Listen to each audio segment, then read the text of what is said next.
Hello there, folks. Hello, and welcome to my playthrough. I'm exalted. Ambiguous influence. Yes, the exalted ambiguous influence with my playthrough of Pillars of Eternity Randomized Build Edition. So today, what we will be doing is starting up some Pillars of Eternity and making sure that everything that our build is, all that, be that species. Species, class, talent choices, what have you, those are all going to be randomized. And with that, we are going to, just have a lot of fun keeping stuff on our toes and making sure that we have a lot of different, some unorthodox playthrough style, I'm sure. Today was originally going to be the Knights of the Old Republic, but that one proved to be just a little bit temperamental with OBS, so I will be trying that one again later. Gonna try some stuff with recording and all that, and try to get this on the channel, but for now, content to have us with Pillars right now. So, since we're doing a randomized playthrough, I'll be actually going through on easy. The only real change that difficulty does to this game is the number of monsters that spawn in encounters. There's a storytime one, which actually does alter their stats. I will not be going on this one, though, because I just feel that it is too easy. Far too easy. Unless it just reaches a point where we want to go through the game, but our build has been completely unviable, so we might wind up switching it on there, but I'd like to keep it on at least easy.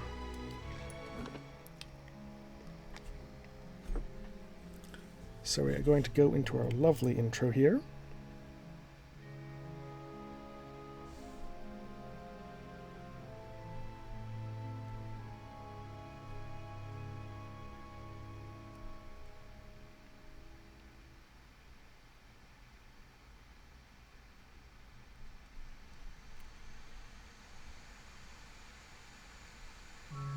Five wagons grope blindly for the path on a starless night, their master glancing ever upward to the skies for assurance that he is on the right course.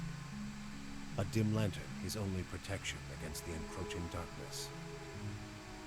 But the skies bring no comfort, shining no light, betraying no hint of what they know. The caravan carries travelers bound for the frontier hamlet of Gilded Vale, you among them, where a local lord has offered land and wealth to settlers from abroad looking for a fresh start. You have taken suddenly ill, sweating and shivering, and one of the other travelers signals for the caravan master to stop on your behalf. He pulls up just in time to avoid plowing into the trunk of a fallen tree that bars the way ahead. You will go no further tonight.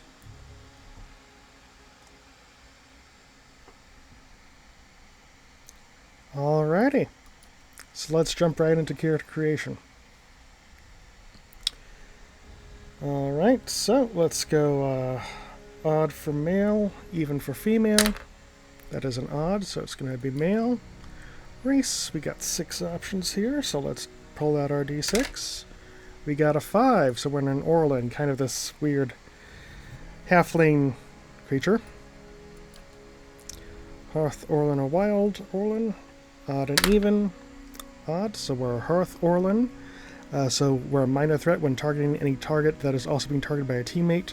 Hearth Orlin converts some hits into crits, so basically we crit more when attacking a companion, a target of our companions. 1, 2, 3, 4, 5, 6, 11 classes, so let's pull out the d12. That is a 10, which will bring us to Wizard. Alrighty. Now, how many? 1, 2, 3, 4, 5, 6, 7, 8, 9, 10, 11, 12, 13, 14. So I'll be rolling my d20 for initial spell selections. That's a 19, 4. So I'm going to pick up Eldritch Aim.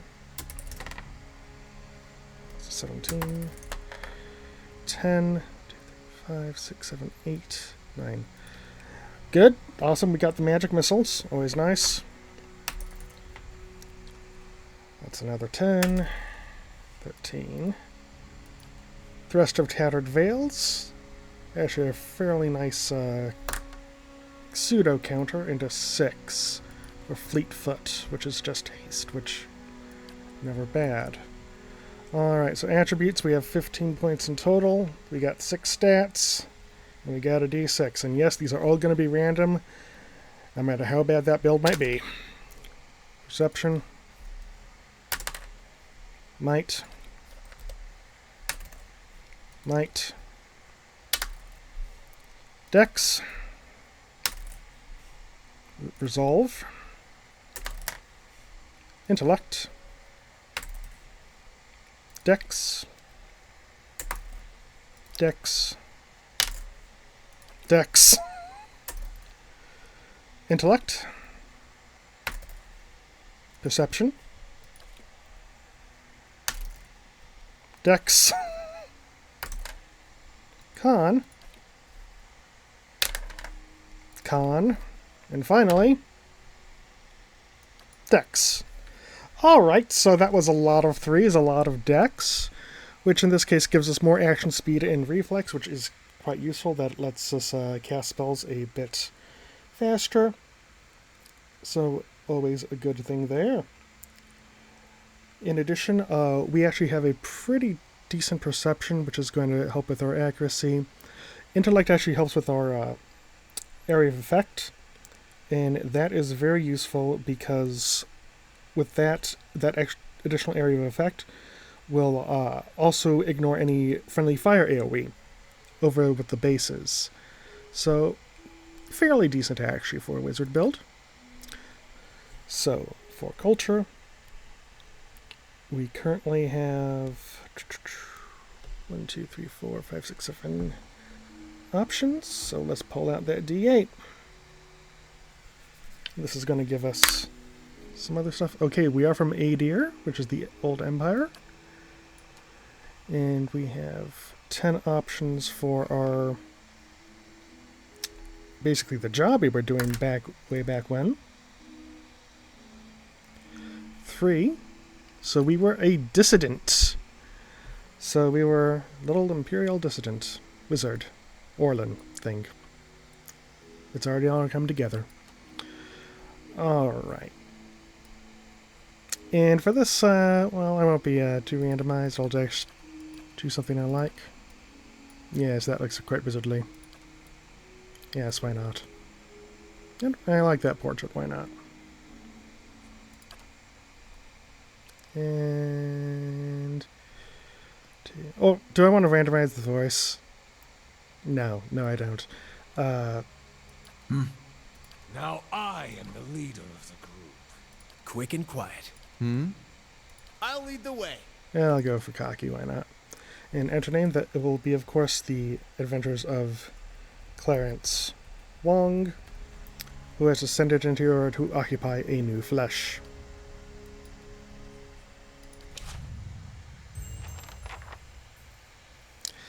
Hey, while I'm at it, how are folks doing out there tonight? If you have any questions about the game, anything you want to say, or if you just want to chat, feel free to do so. The Caravan Master finishes addressing the group, his bushy red mustache and sagging jowls quivering as if for emphasis. Everybody stays close to the wagons, got it? Stay out of the woods, and beasts take you if you are planning a stroll through those ruins up there.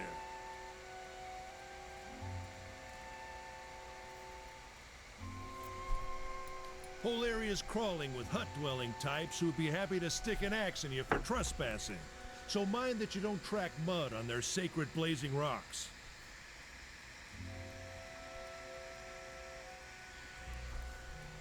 Tonight, everybody stays put, and in the morning we'll get the path cleared. Gilded Vale's less than a day out. Understood? Touch of the rumbling rock could be. And do tell me, please do tell me if there is some delays on the video. Which case you'll be dead in a day. Because I have had that issue before during some streams, and I would very much like it to not be There's a berry grows in these afflicting parts, us now. small and pink, called a springberry, about the size of a fingernail. Give you cramps if you eat it, but the frontiersmen make a tea from it. Calms the insides. Should get you through the night. You might check around, see if you can find some. Meanwhile, I'll see if we can scare you up some water. I know you want to hunt before it gets much darker. Let's see about refilling our water first. Got a sick one here. Okay, where would I find these berries? They grow on a bush that's common round here, kind of funny looking. You'll know it when you see it. Doubt you'd have to go far off the road to find one. What are those ruins? Nothing you won't see on half the hills of Air Glonfoth. Money to be made selling their knickknacks in Defiance Bay, if you don't mind getting stuck with Glonfoth and arrows now and again. They didn't build them, but I'll be the effigy if they don't watch them like a mother bear. Of course, all the ones around here have been ransacked 10 times over. Got nothing left worth half a pond, so I hear. Who did build the Got ruins? different names for them. Settlers called them Ingwithans. Nobody that liked them enough to stop them becoming ruins, tell you that much. Is it dangerous out here? Not if you hurry about your business. And not if the weather holds up. What kind of weather do This they get time out of here? year, rain mostly, and wind. But there's a different kind of wind out here time to time. Locals call it a beawick, born out of the ether, the spirit's path. Never seen it myself, never cared to. And where are those huge rocks coming up out of the They ground? don't got Adra where you come from? Well, it just grows up out of the ground like this. Goes deep like tree roots. Some of it all the way to the heart of the world, you believe the stories. It's more like a shell than a proper rock. Easier to work if you're a mason. Got all kinds of strange properties. Seems to have some kind of life of its own. Dies if it gets dug up. Loses its luster. Folks think it probably grew at one point or another, but not these days. The soul butchers in Defiance Bay use it for different things. I've heard tell it can hold a man's soul, but I don't care to see it. Got enough to worry about without seeing something like that. I'll go see about those berries Hold on. then. Take someone with you. I know you're not some helpless tenderfoot, not like most of this lot. If you drop dead, I don't want to be looking for the body. Got a schedule to keep.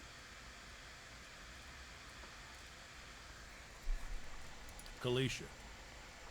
Kalisha! He needs to find some spring berries. Watch that he doesn't drop dead. No promises. What kind of guide says something like that? Kind you can afford. Don't listen to her. You're in good hands. And I pay too well, if anything. Off with you. Aiden should have supplies. See that you're equipped before you head out. We're in harsh country. Get your berries and hurry back. And if you get so much as a tickle of wind, you drop everything and you run. Something in the air tonight. If it's a beawick, we'll shelter in the ruins. Hut dwellers be damned.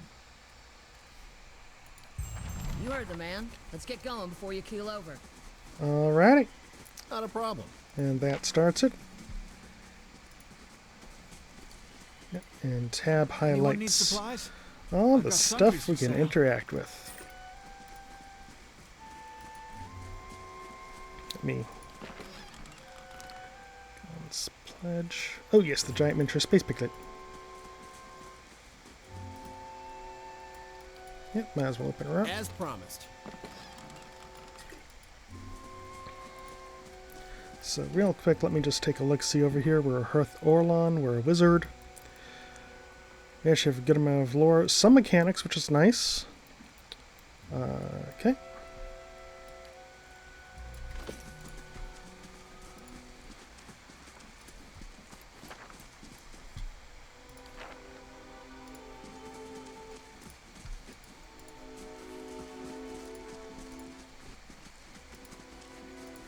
And now we are just exploring through this little introduction sequence.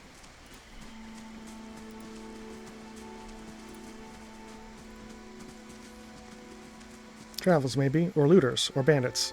Bad sign any way you figure it.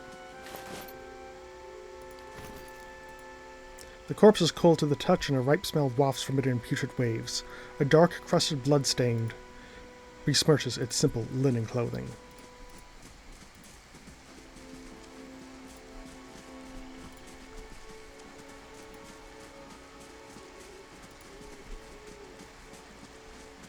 Over the bridge.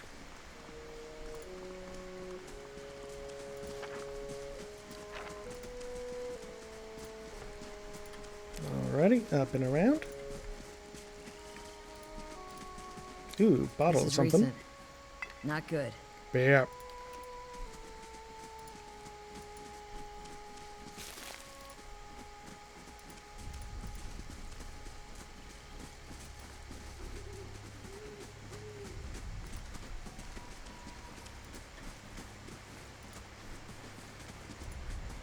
Okay, nothing more that way. Handy map function on the game as well.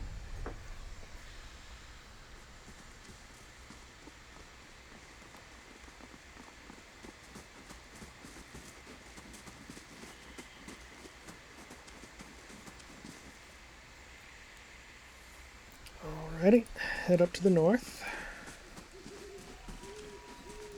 Past the columns and such.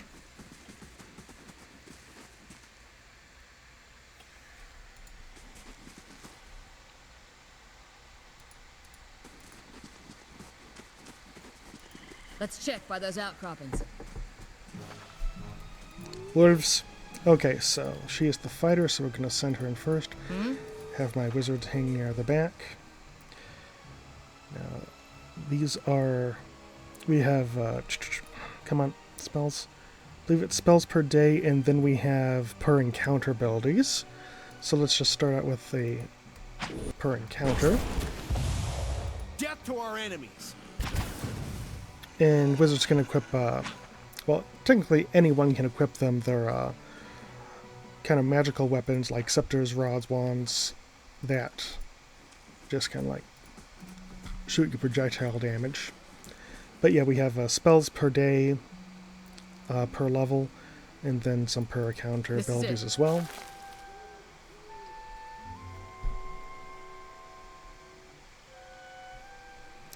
Dissident.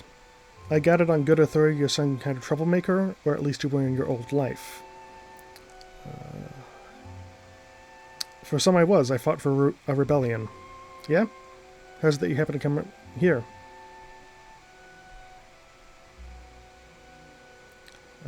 We lost. I am exiled from my own homeland.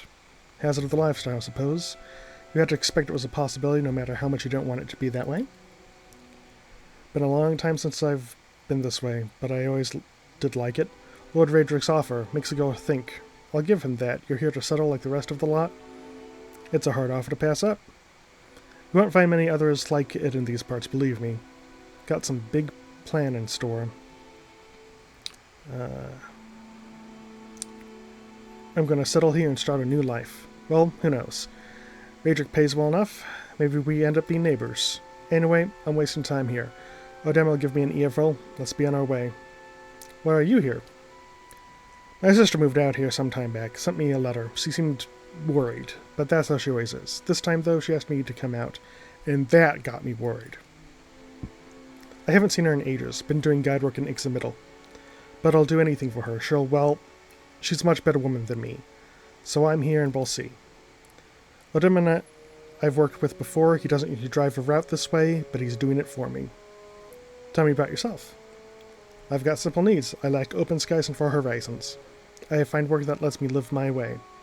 My family wanders too. We started in Deerwood, but my parents ended up in the Living Lands. I've got a brother in Rautai and another in Idir. My sister in Gilded Vale. She's the only real homebody. What can you tell me about Deerwood? I'm not much for history, but from what I know, it used to be part of the Adrian Empire. Broke off after a war some years back. The locals here are feisty, and that's how they like it.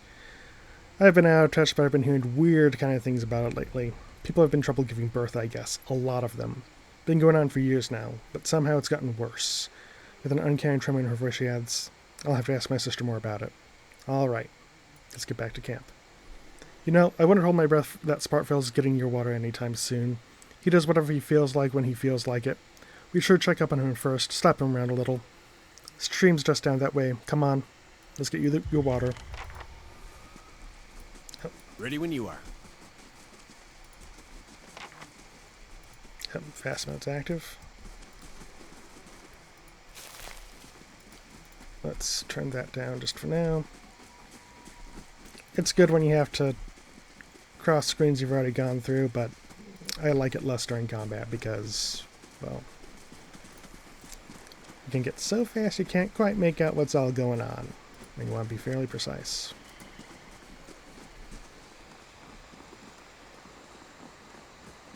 What a surprise. Sparfel went hunting.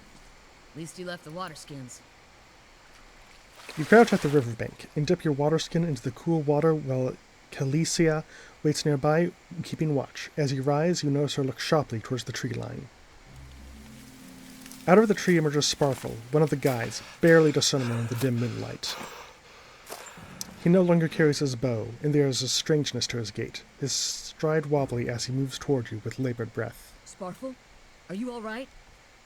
Sparfel's toe catches on a rock, and he collapses in a heap, the feathered shaft of an arrow planted between his shoulders like an enemy flag.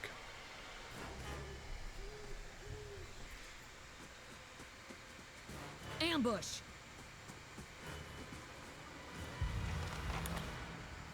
And we are back into the combat. So, let me see.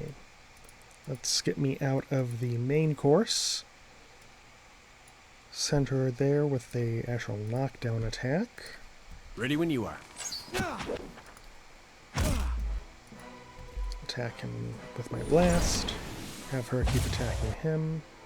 Ah, that did nothing. Might as well use my magic missiles. Okay, come on, Felicia.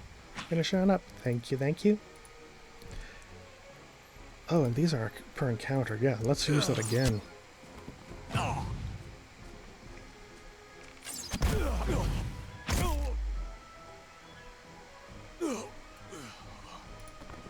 Alrighty.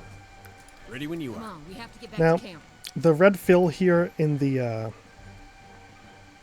health, that is your endurance. Not a problem. It's think of it as your encounter hit points. The green line here is your actual health. When a character runs out of their actual health, they're dead. They have endurance equal to 1/4 of their health. So basically, you could take up to like around 4 encounters of just getting like knocked down into the dirt before you actually died.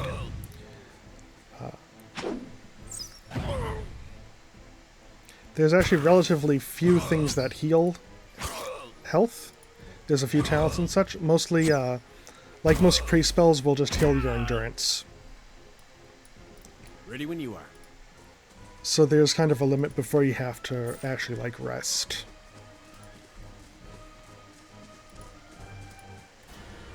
All around you lie the massacred remains of other travelers, peppered with arrows and knife hilts, splayed and bug-eyed and filthy. Casilla puts the bag on her left hand to her mouth as if to ward away some poisonous vapor. A handful of dark figures stands above the fallen, treading on limbs and backs and heads, jerking their axes from bodies as if from half-split logs. One of them, towering and severe with a thick beard, tasseled with knots, hold a wet blade at the neck of a man you recognize as Heoden, the last of your caravan left standing. Lay down your arms, trespasser. Do not forfeit this man's life for a fight you will lose. Okay, why have you done this? You have trespassed in places which no mortal man is worthy. You are trespassers and plunderers all, and we will see this outrage avenged. So I say again, lay down your arms. Don't trust them, they mean to kill us.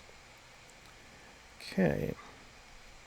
Now this actually displays options where, had we met the requirements, they would be highlighted for us. So, it's always fun to see, like, what you could have, what could be done for replayability. It's something I really do enjoy about this game. So, as part of the random build, I do count as part of that, in many respects, your dispositions. And what a disposition is they form from your actions in this game, and you gain a reputation, and later on in the game, they will unlock different options for you. So, in the spirit of randomness, and for just playing the way I don't usually play, I'm going to bring out some dice whenever I get some options here. So I have 5 viable options. So I'm going to do a d10 divided by 2. That is a 3. Lore. Judging by the string of ammo teeth around your neck, I am guessing you're a worship of Galawain. If Galawain told you to stop protecting the ruins, would you? The man frowns and motions after swing his axe. Harridan winces, but the blow never comes. Instead, the man cocks his head in retreat. Of course, but he would not. It is by command of all the gods that we accept this charge. How do you know? Because it's consistent with their beliefs, or because it's what you were told? Man glares. It has always been known to my people. I see. And what if Galawain's edict that weakness and age must be purged by youth and strength? You think Galawain would want some moldy, crumbling stones to survive long after their builders had turned to dust? The man's nostrils flare as he fumes. He would not. He told us otherwise. I'm sure he did. Just not you personally. But why should that stop you from killing innocents? Distracted, the man's grip falters on his axe handle, and he nearly fumbles it, affording Harridan the moment he needs to dodge out of his swing, which comes too late. Howling with rage, the man charges you instead. Alright, so we have Harridan, who's a rogue. We are going to have him do a blinding strike against the man who is right next to him. I am going to try to do my burst again, and have Kalissa How can I help? close the distance. Okay, they have a nice flank going on there. I'm going to... Oh, good. See, the situation resolved itself. Ready when you are. Your enemy lies supine on the ground, unable to rise. His companion is now silent among the other dead. His breath comes in wheezing, fitful gasps. He looks not at you, but at the sky above you. Forgive us. Barely audible beneath his cloaked sighs, a wisp of wind stirs the air. At this, the man's eyes roll back as he closes them. Good, the gods are just. A queer smile crosses his face. I am ready. The wind begins to swell, whipping around the camp, electric and volatile, upending posts and rattling tents like an angry spirit. You can feel it begin to seep beneath your skin, and where it pierces you, it feels as though it is rending you apart from within. Caravan and Odema. Seated against a wagon wheel amidst the howling maelstrom, slashed across chest and bow, Odema's body stirs, and with great effort he raises his staggering head, his eyes barely open. He looks directly at you. Get inside! Run!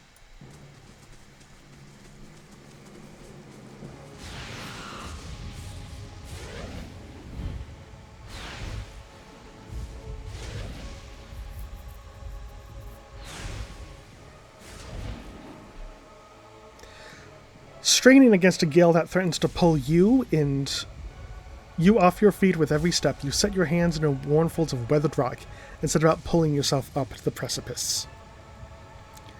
With a last burst of energy before your arms give out, you swing yourself onto the ledge. Harridan trails behind, slowed by injury and delayed by early hesitation. As he nears the face of the rocks, one of the fallen attackers, who had been feigning death, lunges for Harridan and topples him onto the rocky ground. Restrained, Harridan lashes out against his fatigued assailant, but struggles to break his hold. They are close to you. From your position, you would have a good chance of hitting your mark. So we can channel a bolt of energy towards the attacker, grab a rock and hurl it at the attacker, or allow Harridan to break free on his own. Well, in the spirit of the random. Oh, allow Harridan to break free on his own. He's gonna die. Wrestling free of the attacker's grip, Harridan lands a blow that sends the assailant reeling, and he makes a mad dash for the ledge upon which you stand. Suddenly, as he reaches the rock face, his body jerks back and is rigid, as though it were a bow being strung. He shrieks a pain grow panicked, abandoned of all restraint, like somehow tethered to the stake and set aflame. A slender wisp of spectral light emerges from his back, rising out of him like smoke before separating itself and disappearing into the aether. All at once the screams stop, and Harridan is dead. There is a deep resonance to the wind now. You feel it in the rocks beneath your feet, and inside the cavity of your own chest, as though it would shake the marrow of your bones. Each new gust menaces the old stones before you, loosening connections, unsettling balances. As you dart beneath the old archway, the entire portal begins to fall beneath its own weight. So, since these two are temporary party members, Ready when you are. We should be dead. I didn't really care about saving him, that's why I rolled. In cases where it's an actual party member and there's a chance to take them out, I will be taking all the party members because, you know, they give us more content and all, so We can't stay here. I do like to There could be another collapse. have Not them getting with me. out that way anyway. Let's get further inside. And now we are in the Forbidden Ancient Ruins. Joy. But, you know, my man is a cultured wizard. He loves Forbidden Ancient Ruins. We have to be careful in here. Place has been open to the wilds for a couple thousand years. Might be a lot of vermin taking shelter here. 4-legged if we're lucky. 2 if not. Or 8, perhaps. There are giant spiders in this game, because of course there are. It's a fantasy. What happened out there? Windstorm, of a kind they only get in Air Glanfoth. Not too many people live through them, so it's hard to know what's true. The Glanfothan word is Biawak. I think I'm pronouncing that correctly. To them it's the gods' way of reaping the souls of the land that could find their own way out. But they'll take a living soul as soon as a dead one. Still got We look yours? for another way out. Storm has to die sometime. Who attacked us? Glanfothans. They'd be the hut dwellers Zodama warned you about. Looked to be Fangs of Gallowayne with who are the twitchiest of the lot. They go ruin to ruin, looking for fights with colonists. But Odema, I think he half expected this once we lost the main road. The Glanfothans said we trespassed in the ruins. I don't believe that. Odema would never allow it. But as much as the Fangs are hotheads, Glanfothans don't attack without being provoked. Either they saw something and got the wrong idea, or... She glances down the passages beyond. Or there's looters in here with us. That's not something we need right now.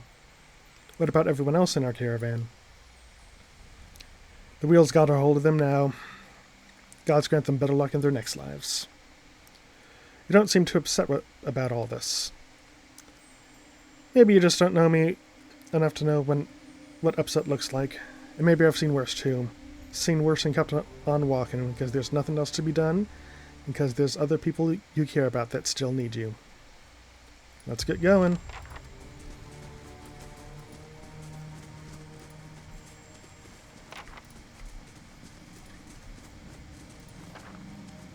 Those tiles look suspicious. Let's be careful. Yep. Nothing will slip past me. And if we go into this mode... Now, I do have Mechanics 1.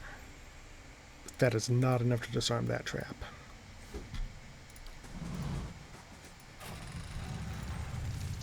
Those symbols. Just like the tiles. Mm-hmm.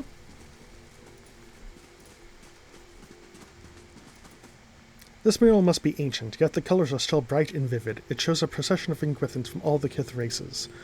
Omau, Elf, Orlan, Dwarf, and Human. They walk among pillars similar to ones that span this chamber, each one topped with a flame. The curling symbol is inscribed on the pillar. An unlit brazier sits at its base. It could be lit, if you had the means. Use your torch to light the brazier. Flames kindle swiftly in the brazier, winding the way upwards.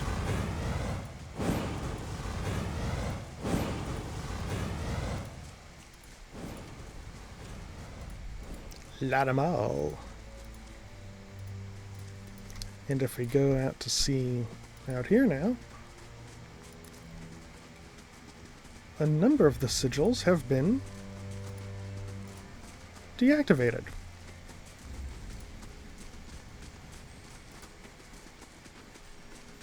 But let's keep going through here.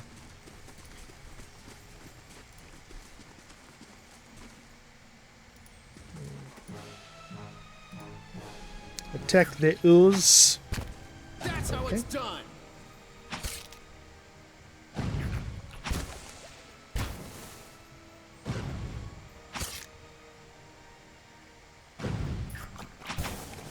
And the ooze is dead.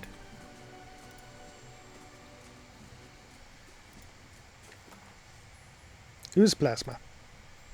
congealed mask of thick and opaque jelly. Ready when you are. So this game does use a stash system where basically anything you can't Where'd carry that on your slime come from? persons can just get put in a stash so you can access it later. Yep. Okay. A viscous slick of something dark and tar-like runs down this wall. The shapes and bulges in the ooze suggest that something lies beneath it, but you can't tell what. Use your water skin and clear off the ooze. You wince the ooze away, revealing an intricate relief of a man's face. The somber surrounding it has chipped away in places, but the details of his head, from the tight curls of hair to the ridges of his pointed ears, still showcase a remarkable craftsmanship. One eye socket is empty. A gem fills the other.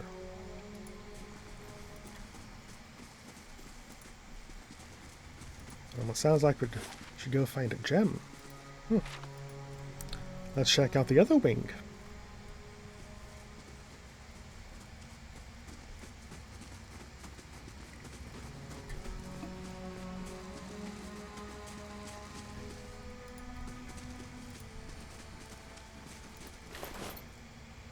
Okay, an Ingrithan relief gem. This brilliant blue gem has been sculpted to look like an eye. What do you know? And a tattered journal. I am not going to read all that. Wait, do you hear that? Yes, it's a Skulder Whelp. Knock you down.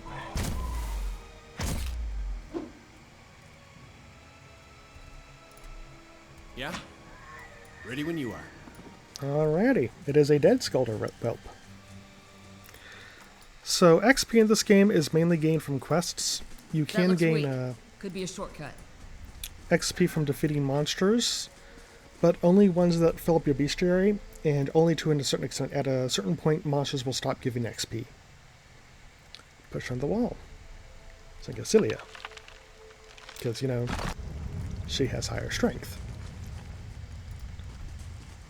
Another quirk of this game is that Might improves the damage bonuses for everything. So weapons, but also spells. It measures not just your might physically, but your might spiritually. So yes, wizards can definitely benefit from having a high might. And I have an 11.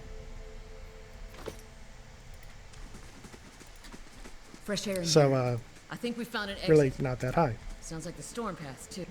Spear Spiderling, because, you know, you gotta have your spiders. Because Tolkien just had to scare his arachnophobic son. And now the rest of the fantasy universe has to deal with it forever. And this is yet another way. Through that little trapped maze. And I think that might actually be it. I don't think this goes down anymore.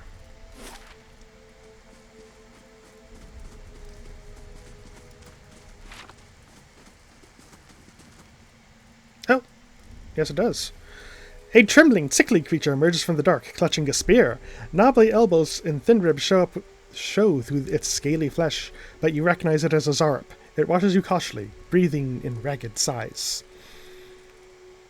Zarps are just fucking kobolds. They're kobolds. Oh, and we have a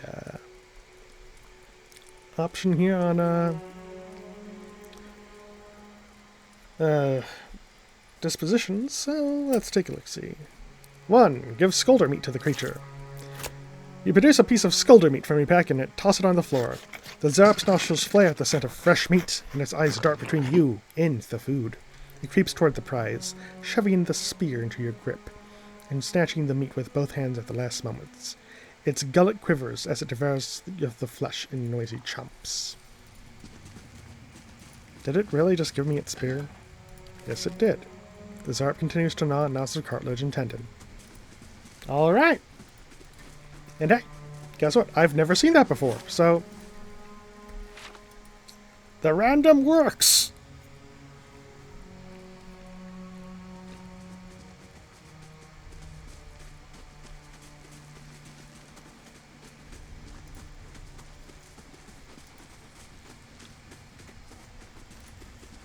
And finally, northwards out of here.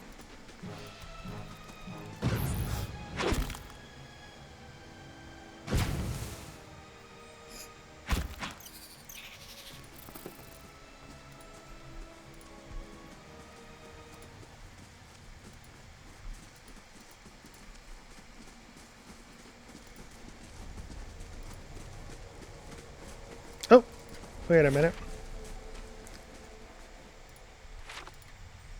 Let's go, do the thing with the eye. Now, okay, I'm curious. Will you guys actually follow a smart route? No, you will not! No, you will not! Okay. Lesson learned. Ready when you are. I'll go on ahead. Actually, see if I can take out any of them. Yeah, I'm guessing I need at least wonder what this is. 2 to do them. Okay, and that has got me the severe burn injury. Ugh.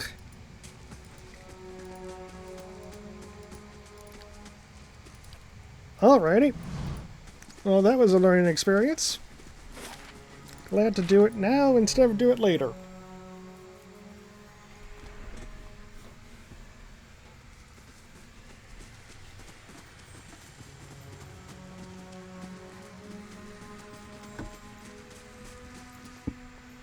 Place the gem in the eye socket. The chamber begins to rumble, stray rocks dancing across the tile floor. Finally, a large section of the wall gives way.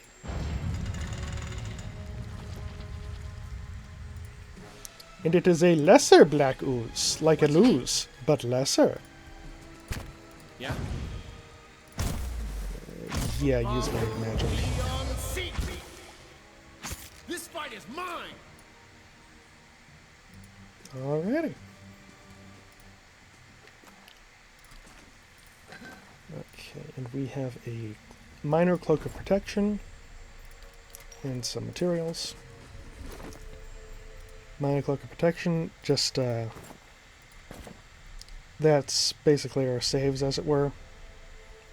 But it's done like a roll against, so let's go. God's Pledge. Oh yeah, that was a... God's Pledge was a pre-order item. I typically don't use them, just in general. Ready when you are.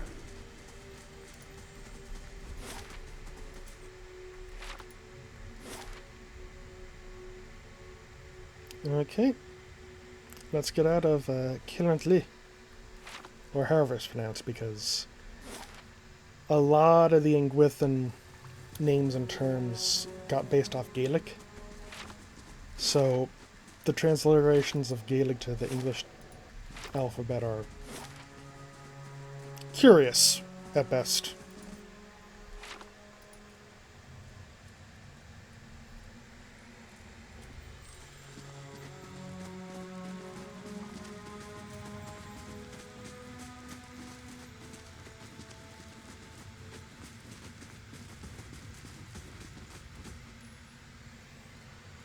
Alrighty.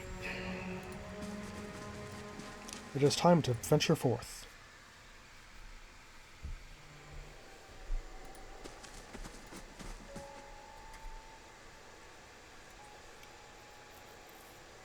Four figures stand before an otherworldly apparatus, an ancient structure of chiseled audra in metallic veins, ominous and looming like a silent observer. Standing motionless in their midst in what appears to be a human body, colorless as stone or ash. The other figures gaze upon it in what might be contemplation. From your vantage point, you are well obscured from their view. The figure closest to the machine stands out amongst them. A thick gray beard frames a face otherwise hidden behind a metallic mask.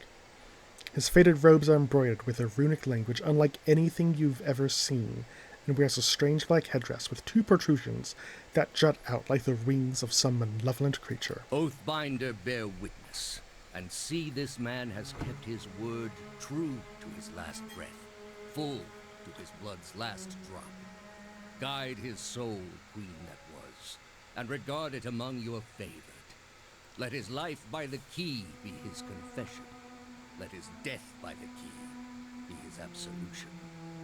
May he walk the world ever free of the crushing weight of the book. Your brother has done his part, and you have seen the power of his contribution. I will accept no further hesitation from the rest of you. In the sight of the queen that was, will you fulfill the oath?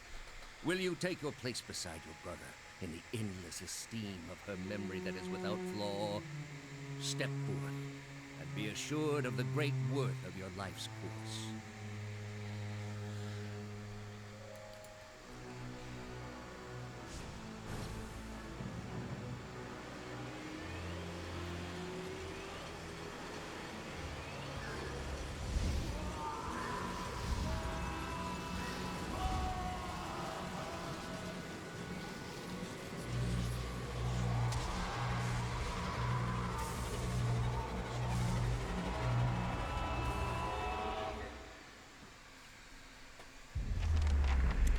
For an instant, the apparatus goes quiet and the air is still. Then, all at once, it erupts with a concussive surge. Light floods your vision, and you are knocked to the ground. Your head snaps back as you land, and pain wells into the back of your skull, washing your last thoughts away into the black, unconscious void. You open your eyes to a different place, another time. You stand in a circular room, grand and domed, its walls lined with audra and trimmed with copper. The style is ancient, but the chamber is unweathered.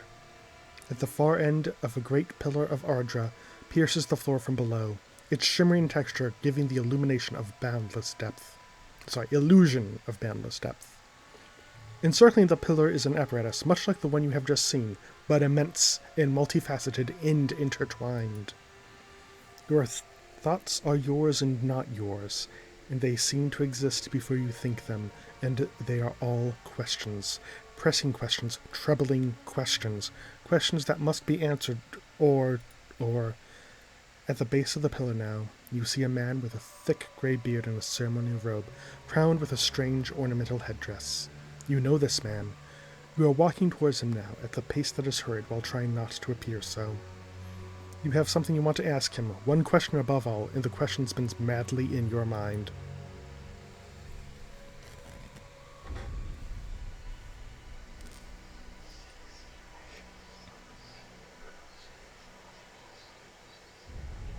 You awaken to find your malaise has broken, only to be replaced with something far more concerning. Faint whispers are audible at the edge of your hearing, like a ring in your ears that does not subside. Oh god, it's ghost tinnitus. Movement flits through your periphery, but when you turn to look, you can see no sign of whatever it was. You and your gaze regularly darting this way and that, an involuntary, paranoid tick. If this is a sickness, it may be dangerous to go without treatment for long. The figures at the machine stand frozen in place, flesh and blood replaced by cinders and ash. The man who led them is nowhere to be seen. You find Kalisa laying prostrate a short distance away, blood pooled beneath her head. No breath escapes her lips. You are alone and far from help. Gilded Veil may be your best hope for receiving treatment before things get worse. Yeah? Okay, Kalisa. So long and thanks for all the gear.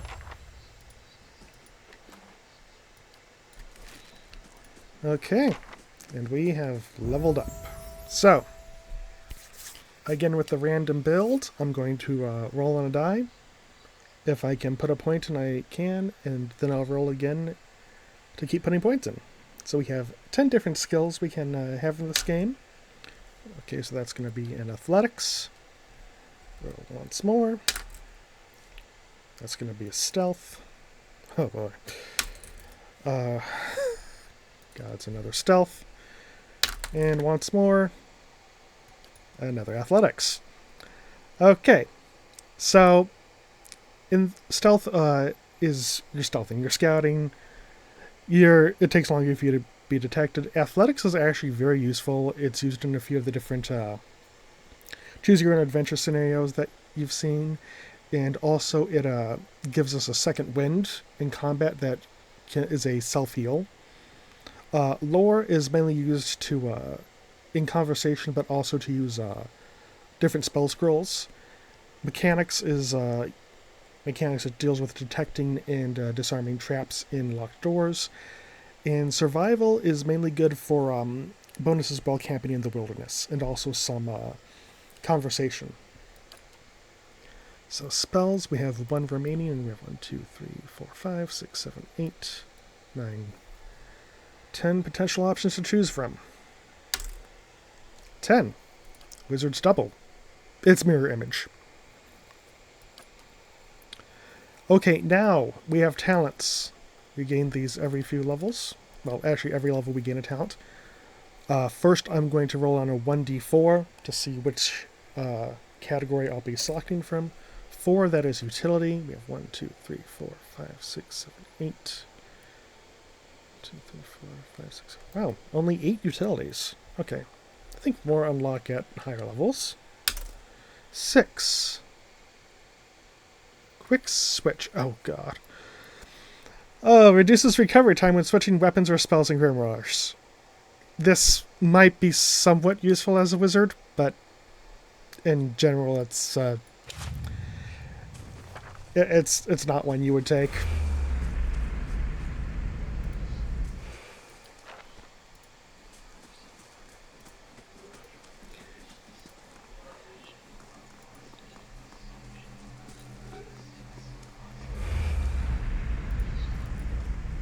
Oh, lovely. People being burnt at the stake.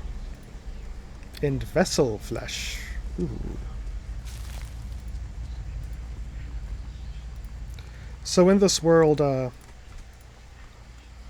bodies are referred to as vessels for the souls inhabiting them. And the undead then in this world are simply known as vessels, is an enemy type.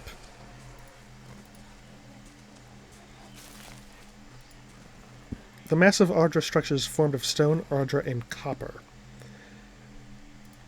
and covered in strange cliffs. The air around it vibrates with an unusual energy.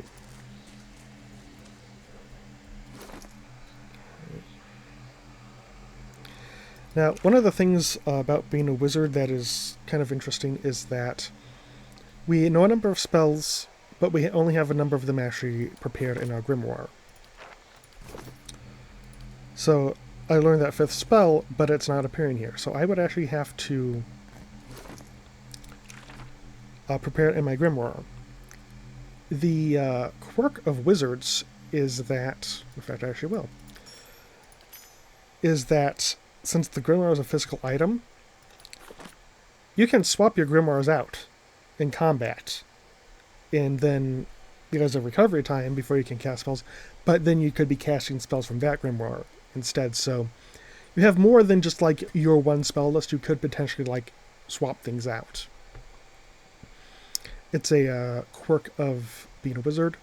There's also a full crafting system in this game, enchanting system as well, where you can like up the quality of your weapons and all that, give them secondary damages, bonuses versus types of creatures. Full, wonderfully realized systems. And we are going to head to the Valewood. Now we can wander a bit here in the Valewood. More skulls than I thought. But we are not going to wander over much, as there are many things that could chomp a lone wizard to PC parts. So we are just going to head south, directly south, and head over to the fine village of Gilded Vale. And what is that? Why, it's a ghost that we see now, because we might have done something we shouldn't have. And by that I mean spy on an ancient ceremony, and yes. Okay. This is cash valued in 6 CP each. Everything is measured in copper pans in this game, and you can find like different denominations of cash with that are worth a certain amount of copper pans, but it all comes down to the CP. Good day, stranger. Greeting! This man appears to be hurriedly dismantling his camp in quick, jerky movements. He looks up at you as you approach, his expression tense and drawn. Greetings, he says, a little breathless. On your way south, is it? Don't get too many of your sort coming out this way, meaning no offense. Suppose you're headed for Defiance Bay. Oh yeah, that's another thing about this game. People are like oddly racist against Orlans, in that like they think they're like part beast or stuff, or can be used as pets. Yeah. Okie dokie. And ooh, we have options here that involve disposition, so yes, I will be rolling on that. Ooh, our caravan was attacked. I've been trying to get to Gilded Vale. Hard luck, and I'm sorry to hear it. You should be fine from here. Yep, you see, you have now 1 rank in a disposition.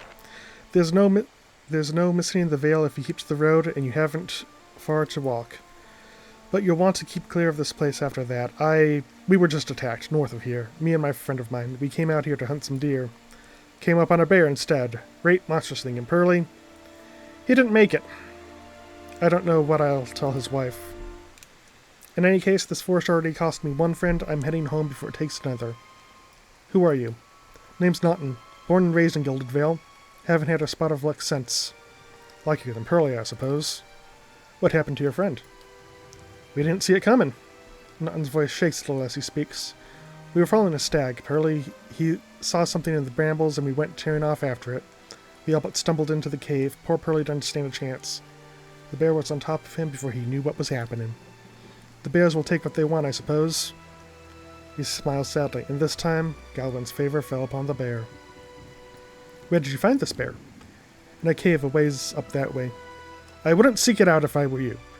It was a great brute of a beast. Would hate to hear that it took another life. Farewell.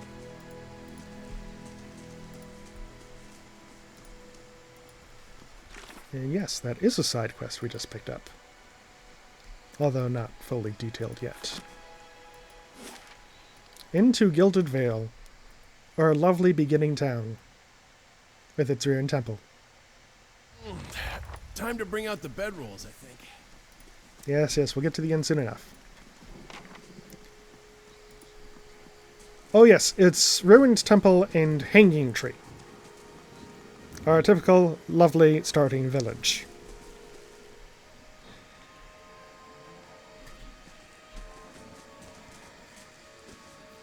You must be one of the new settlers. Welcome to Gilded Vale. You'll be pleased to know that we've had some recent vacancies here.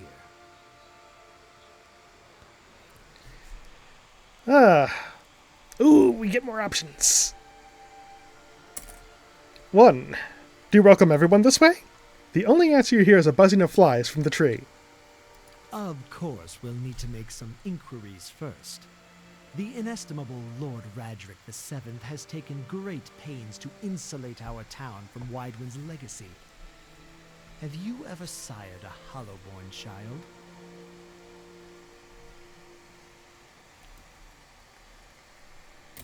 Yep, sorry. Cocked die? No. Are you absolutely certain? Lord Raderick has made it his first priority to eliminate this scourge from our village. I should warn you, stranger. Here in Gilded Vale, we have a special place for dissidents, Oh, that's my name. and those who would hide a curse in our midst. His lordship's wife is with child and due any day now. Without his approval, I shan't be able to find you a permanent settlement. It will have to wait until after the birth. We can continue our interview then, after the bell tolls from Radrick's hold to signal my lord's new heir. In the meantime, you can find temporary accommodations at the inn, just southwest of here. You said something about Hollowborn and Widewind's legacy before? He blinks. I forgot that you foreigners do not have this curse in your homelands. The Hollowborn have been a scourge upon the Deerwood for almost 15 years now. He lowers his voice to a whisper. Children born without souls. Pitiful, dumb things that breathe barely, but do not truly live. Some say the Hollowborn are a disease, some say they are a punishment from the gods. In truth, no one knows, but they began spreading after the Saints' War, and so the name Widewind's legacy stuck in honor of that foul, blasphemous pretender. I see. Lord Redrick's decrees may seem strict at times, but he has our best interests at heart. If you have any other questions, don't hesitate to ask. It's important that everyone in Gilded Vale understand our rules. I've been feeling strange ever since the close call with the bivouac. Is there someone in town who could help? Whatever your problem, it sounds like a matter for an animancer. However, the only animancer in Gilded Vale isn't in any condition to speak. Consider yourself fortunate. After she failed Lord Radric, we saw to it that she wouldn't profit from the misplaced trust of others. A bad cure is often worse than none at all. But if you're set on finding a bottle of troll piss or a dead Audra pebble to rub on your forehead, you're welcome to check her pockets. A little corpse stink is nothing when you're digging for shit. My advice, however, is to be satisfied that you escaped and leave it at that. Before I got here, I saw several people conducting a strange ceremony near some ruins. You'll want to mind what you mentioned that. Trespassing on Ingrithan ruins is illegal, not to mention dangerous. You probably saw someone attempting some new ritual to appease the gods. People try anything these days. The earth have mercy, we certainly have. Maybe so. Goodbye. Keep out of... Listen! 2 tolls. Let that be the last. 3. Gods have mercy. It seems your arrival is ill-timed. 3 bells toll only for the death of a Radric. I fear Lord Radric's heir is lost, or else Hollowborn, and so lost all the same. You should tread carefully. Circumstances have changed a great deal.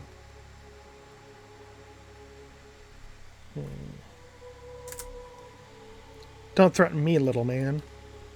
It is no threat, only warning. Lord Radrix will tolerate no threats to his kin, or those who live upon his lands. Grief will not make him more docile. What happened? I will know more details when the messengers arrive. The vagress of childbirth, perhaps, but that is not your concern. What do you mean? You come to us at a time of mourning. The legacy has struck at the heart of the Gilded Vale. Our efforts to redeem ourselves in the eyes of Bareth must be redoubled. Does this affect the Lord's offer to new settlers? I can be sure of nothing right now. I advise you to get some rest. The inn, or a stable for all I care. Find me afterwards. I will know more soon enough. So, we've been prodded towards the end, both by having the fatigue condition, and by the guy saying, go rest at the inn. So you know what? Let's go rest at the inn. You see 4 people gathered by the door to the inn. The raised voices and chopping gestures suggest an argument reaching its climax. The first figure raises his hand for calm. His face is partially obscured by a hood, but his height and stature suggest an elf. I meant no offense. Let's put this matter to rest over a round, shall we? My treat. Hoping to soothe our pride with a few Adira coppers, eh? We don't need your coin. Ooh, a fight! One of the other men glares at the hooded elf. His eyes are red from drink, but his gaze is focused. You've got a lot of gall mocking us in our own village. We don't take ill treatment from foreigners, specifically not Adirans. Go on. Say it again. I'm itching for an excuse. Why, you're itching for the kindling touch of your sister, you cocksfeather! I love this character. Put that barrel-looking tongue out of your head. This is a misunderstanding. I didn't say whatever it is you think I said. We've nigh quarreled. That's where you're wrong.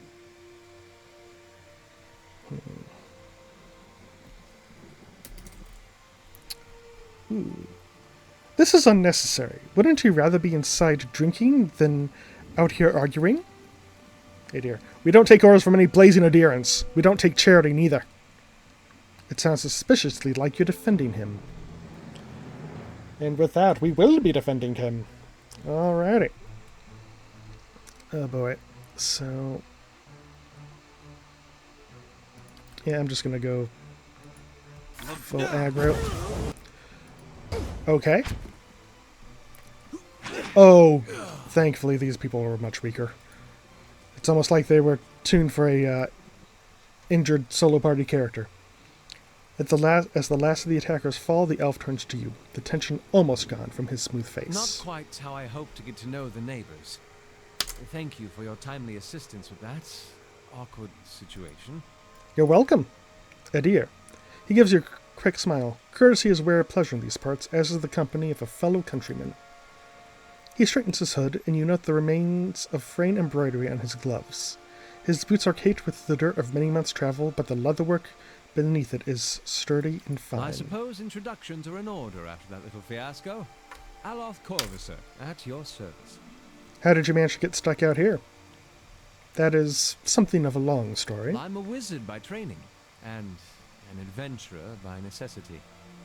I was born in the Seathwood, part of the mainland of the Adir Empire, and both of my parents served the nobility, which afforded me an education for which I am grateful. However, there were no open positions in those houses, and so I decided to seek new means in a new land. And how exactly did you come to be here? I was traveling with a caravan, but we were separated near some ruins. In Griffin Ruins? Well, those can be dangerous places during the best of times, which these are not. Half the locals would arrest you for trespassing, and the rest would kill you outright. I'm curious. What exactly did you find there? A bivouac. And you survived? I've heard such a thing was impossible. But it seems you either have a knack for timing or the favor of the gods. Okay. As should I, given recent events. I should get going. It's just as well. I've had enough of the watered wine and lumpy beds at the inn. They say even the owner tired of the place. Just up and left one day. It explains quite a lot about the upkeep. Perhaps I could join you. I could use a change of scenery, and I find it's better to travel in numbers. So do I. Let's go then. Excellent. I shall follow you. And this is Aloth. He is our wizard companion. So, between the base game and the expansion, you do get a companion for each class. And yes, I will be randomizing the builds for my companions as well, because I don't like having insurance or anything. Nope, not at all. Good golly gumdrops, we're getting a stealth party, aren't we? Or athletics, mechanics. Okay, Chance is really liking Aloth, and I only have 1 point left and need two points to advance in each. So nothing. 1, 2, 3, 4, 5, 6, 7, 8, 9, 10. 3, Eldritch Aim. And finally for Aloth's talent, let's see what he's picking up. From defensive, we have a total of 6 potentials. 5, weapon and shield style. Self, plus 6 shield deflection. Shield deflection bonus also applies to reflex. Okay. That might be completely useless for him. Let's actually see if...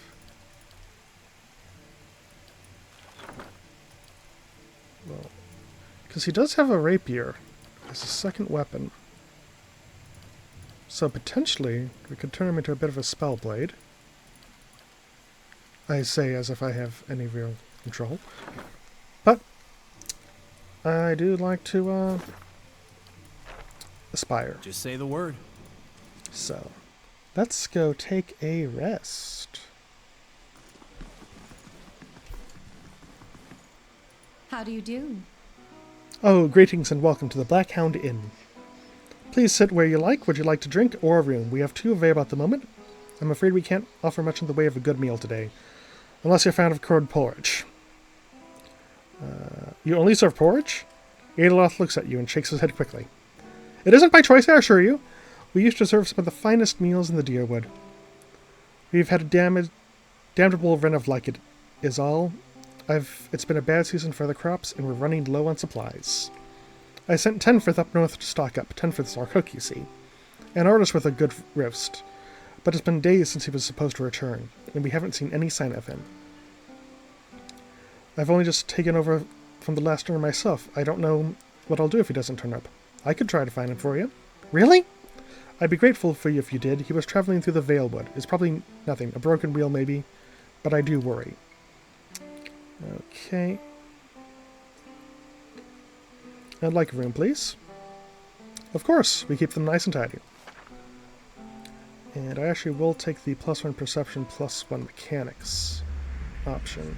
So different inns have different options for different rooms that you can rest at. They give different bonuses until your next rest. It's very nice. Your sleep is restless and fevered, assaulted by hisses and whispers, blanketed with a suffocating anxiety. You open your eyes to awaken, and you find yourself in front of Gilded Vale's gallows tree, the creaking of its ropes growing louder in your mind until the sound is deafening. Hanging from the tree is an old dwarf woman whose face is shriveled inward like molding fruit. Her head hangs limply to one side. As you look at her, she looms larger and larger in your mind until she is mere inches from your face. Suddenly, her head snaps up and her eyes open. They are empty, and behind them is a vast nothingness that makes your stomach drop. Her mouth slowly parts, and with a gust of rancid air she speaks a word. Watcher.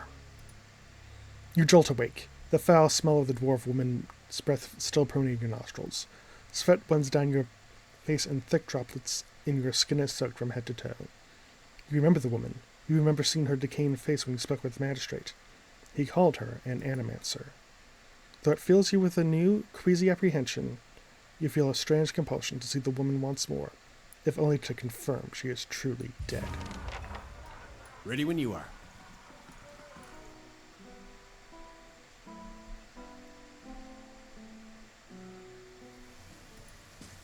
Real quick, I actually will check Aloth's grimoire to see.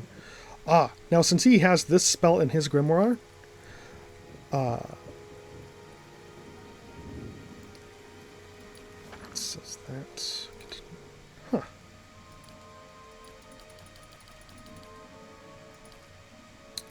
I can actually. That's right. So I can actually learn the spells that he has in his grimoire.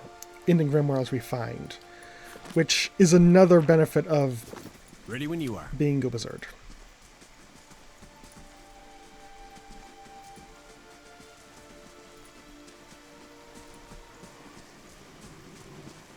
Caldara de Beranze. The squat, distended body of an elderly dwarf woman dangles from a thin, crooked bough that sags at the tug of her noose. The bloated purple flesh of her neck, worn away in patches like moth-eaten linen, bulges over the rope that suspends her, and her lifeless head lolls forward rigidly from one side to the other when the breeze shifts. You perceive a faint glow around her that casts no light on its surroundings, but there's a tepid warmth to it, and you feel somehow that you could reach out and touch it, not with your hands, but with some aspect of yourself that has no worldly dimension. Reach out for the woman. You take a deep breath, clearing your mind, focusing on your objective. As you exhale, you feel yourself spreading out towards the hanging woman, perceiving all that lies between you and her with new, unfamiliar awareness. Once you've expanded enough to reach her, there's a sudden jolt to your mind, a ringing electric surge of images and words and sounds. Involuntarily, you shut your eyes and feel yourself being pulled down to some deeper consciousness in a space occupied only by you and the hanging woman, and when you open them again, she is staring at you with eyes clouded in a milky fog. Her body still swaying in the wind, you no longer feel from a tree that stands planted in a misty void.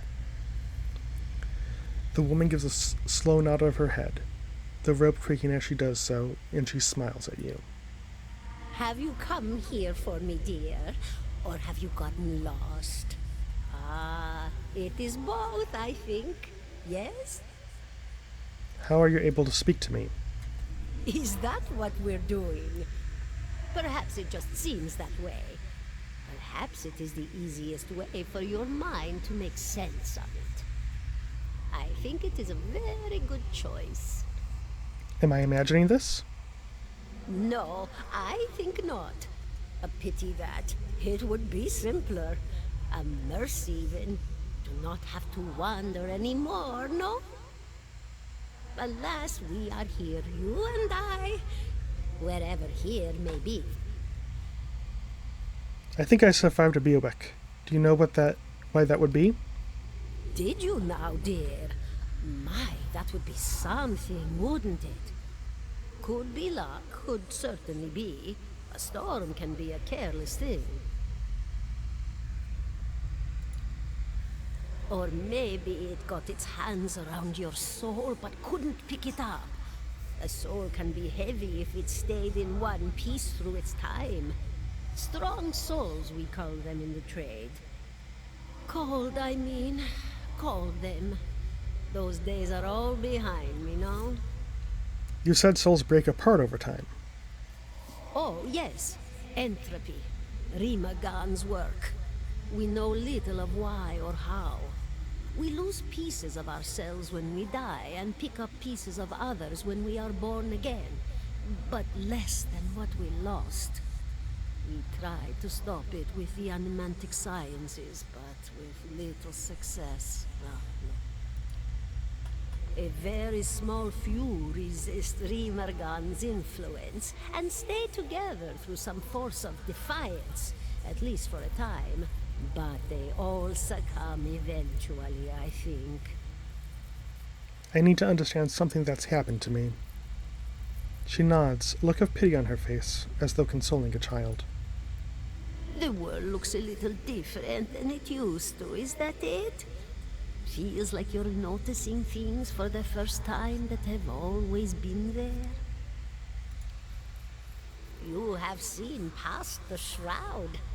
It only takes an instant. Your soul remembers, yes? Remembers how it sees when it leaves the body, like being reminded of a dream you had forgotten. You are a watcher now, and a watcher you will stay. What's a watcher?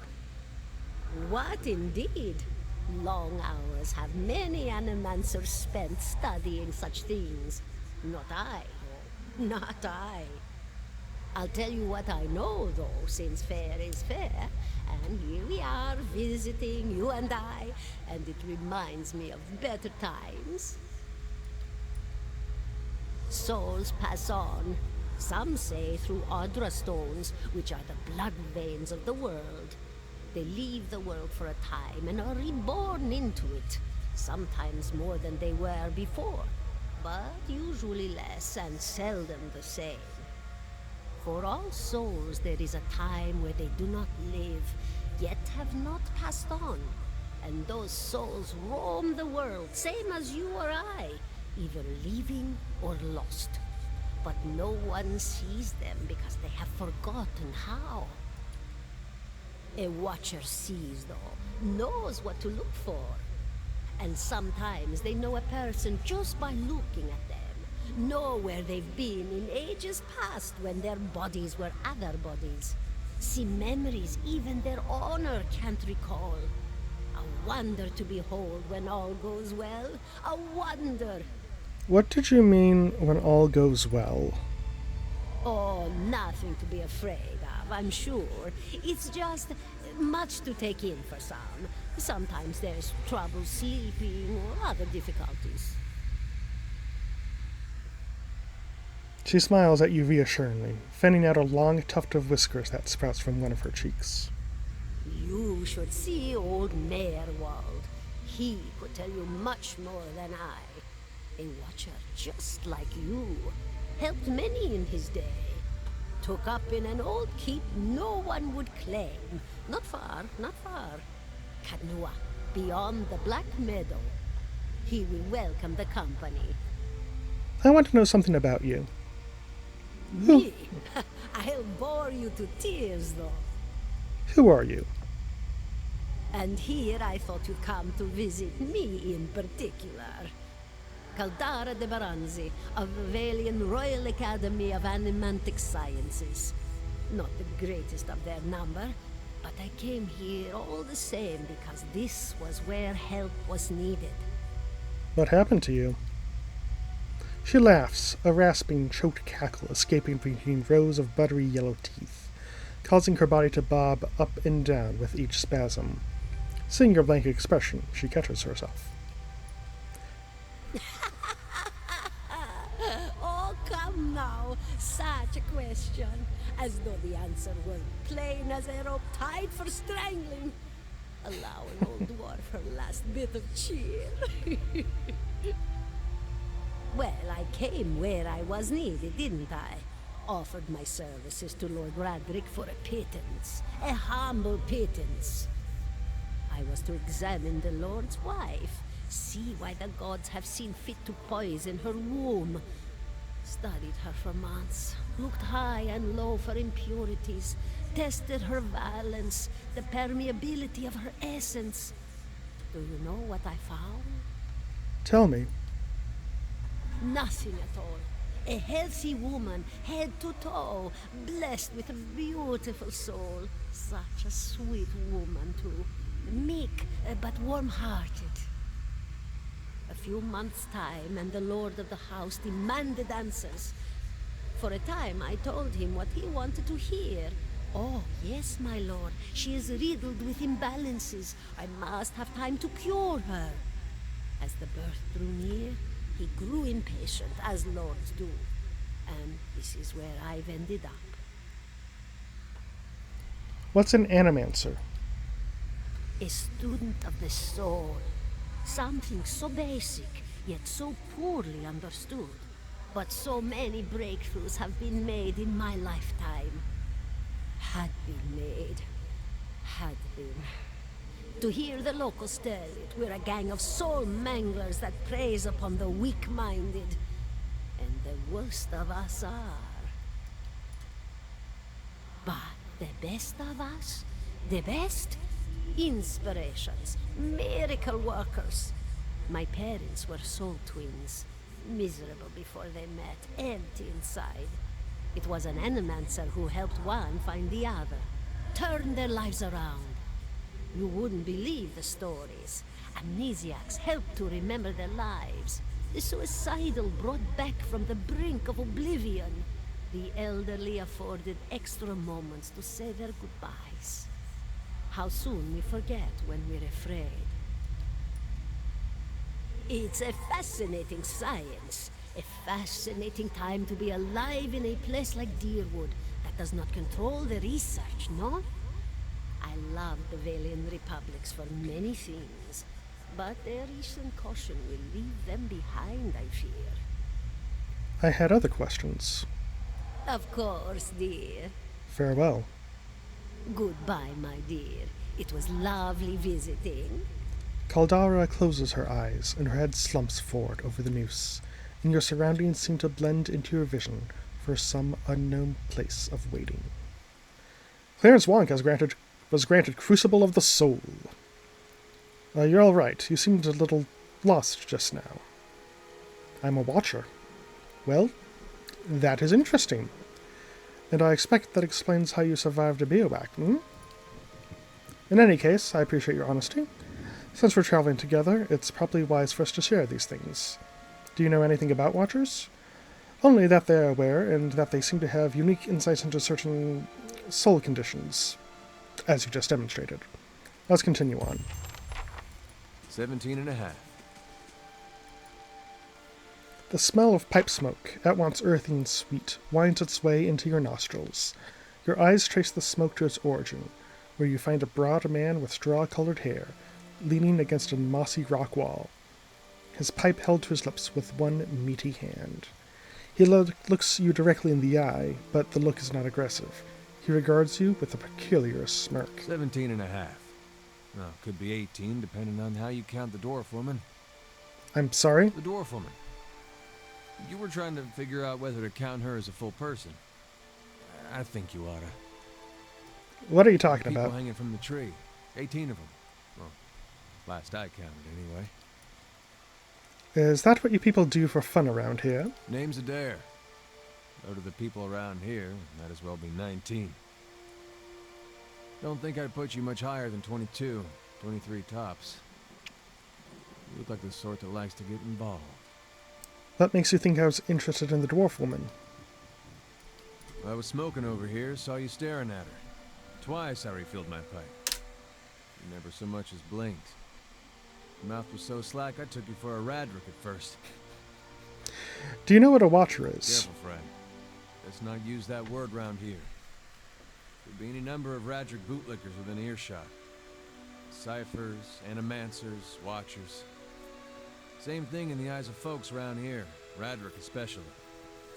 They come through these parts all the time with their cures, preying on the desperate. None of them are who they claim to be. Of course, seeing you with that funny look, I'd be halfway inclined to believe you were having some kind of communion with that dwarf. Either case, maybe I'm not 19 after all. No offense. You think you're gonna be hanged? The town's had it in for me for a long time now. Only fellow who ever stuck up for me, well, he's number 18 up there. My headman on the farm. Used to be my captain during the war. Why was your headman hanged? Got involved. Radric sent men down here the other day. Said they had it on good authority someone in town was working with Kulsk, plotting Radric's overthrow. Said if you didn't come forward right then and there, they'd hang every last one of us. No one was coming forward, so Swithin, that's my headman, he steps up and says it was him. I took him at his word. Bound to happen sooner or later, if not for plotting against Radric, then for protecting me. What does this town have against you? Pick the wrong god. That's what it comes down to. Used to be a lot of Aethys worshippers in Gilded Vale. That mess of rocks over there, there was a temple to him, to give you some idea.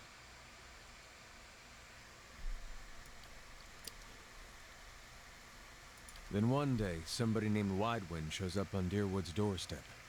Says he's the living flesh of Aethys. Got an army with him. Suddenly, Aethys isn't so popular in these parts. My brother Woden and me, neither of us believed it. No way was that Aethys. He enlisted, and I did too. But, he didn't make it back. After the war, people took to punishing Aethys worshippers, accusing them of treason. Got real ugly, especially after the legacy started. Folks needed someone to blame.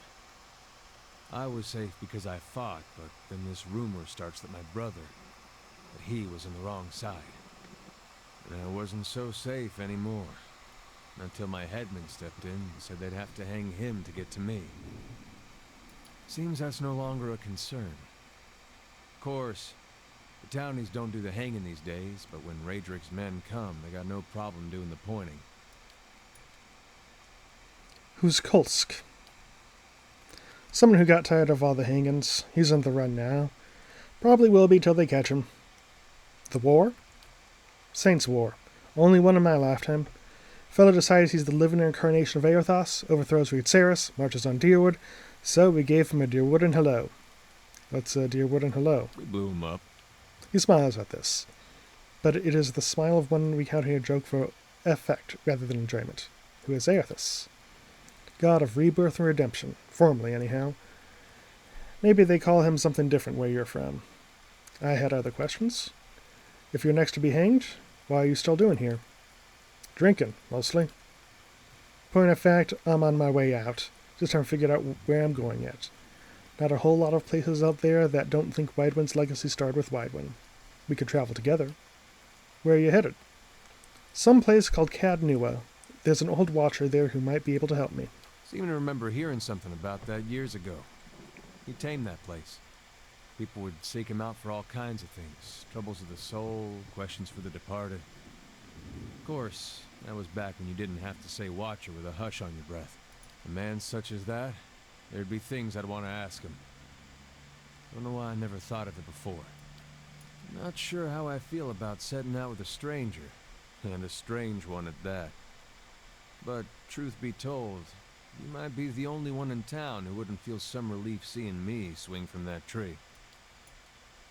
There's a fine reason if I ever heard one. All right, then. Guess I'll do some sightseeing. Long as you're not the one picking the sights.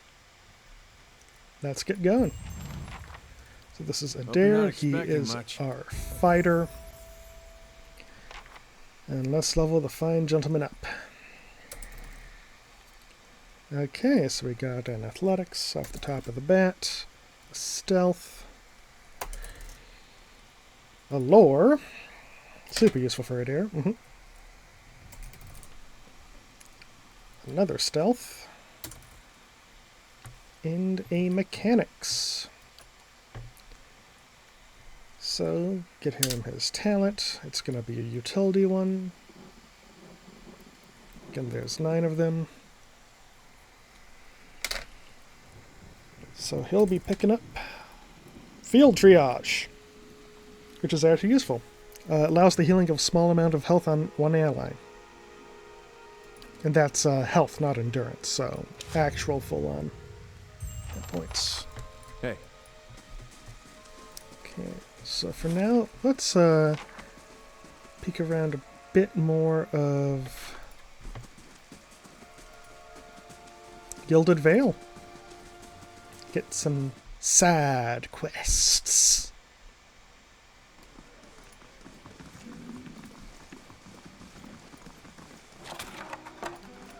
Beer and wheat. Villager drunkard. The NPCs with gold names are Kickstarter backer characters. I don't bother with them. They're boring.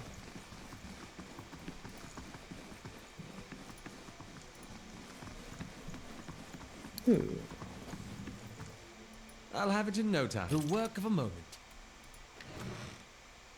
Duelist's hat, padded armor, and a rapier. Ooh, lockpicks, and Deerwood 1 in early colonial history. As much as I am reading on these streams, I will not be reading the books. Black Hound. This hound pets intently at the covered window, head cocked as if waiting to hear a particular sound. It looks up when you approach and runs with a low note, tail wagging slightly. Pet the dog. The dog tail thumps happily against the floorboards. So it turns out that, yes, you can indeed pet the dog in this game. Wonderful.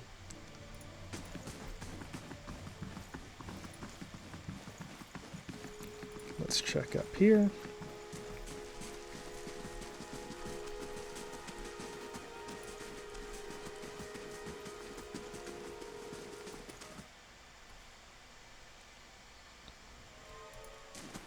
Cat? No. Can't pet the cat, though. A dear wooden woman is standing in front of the fireplace, humming a quiet tune to herself, or perhaps to her unborn child, for she is clearly quite pregnant. She turns her head slightly as you enter. Greetings. Well, finally, I was starting to think. The woman makes a startled noise once she turns around and sees you. Oh, I'm sorry, I was expecting someone else. She gives you a cautious smile. Can I help? Nice cat! Oh, thank you. She's a sweetheart. Keeps the house clean of mice, too. I just arrived in Gilded Vale. I thought I'd get to know the locals. Wish you were one of the caravans. Asked Meadows by chance? I was. Yes. I'm afraid the rest of the caravan was killed. Eora covers her mouth with her hand, eyes wide with horror. For a few moments she can manage nothing but a strangled, voiceless gasping, her eyes brimming with tears. I told her it was a dangerous path to take. Cassandra was always so certain she could take on any danger. Oh, my poor sister. I'm sorry, stranger. I can't believe she's gone. If only I hadn't called on her. If only I had written to her, she might still be alive somewhere. Quit your sniveling. How are you going to raise a child if you're this weak? Eora looks at you with a stunned surprise. For a moment, a defensive anger sweeps across her features, and then she lowers her head. I was never as strong as she was. All I ever wanted was a quiet life, and now there's nobody to help me. Gilded Vale, slight negative.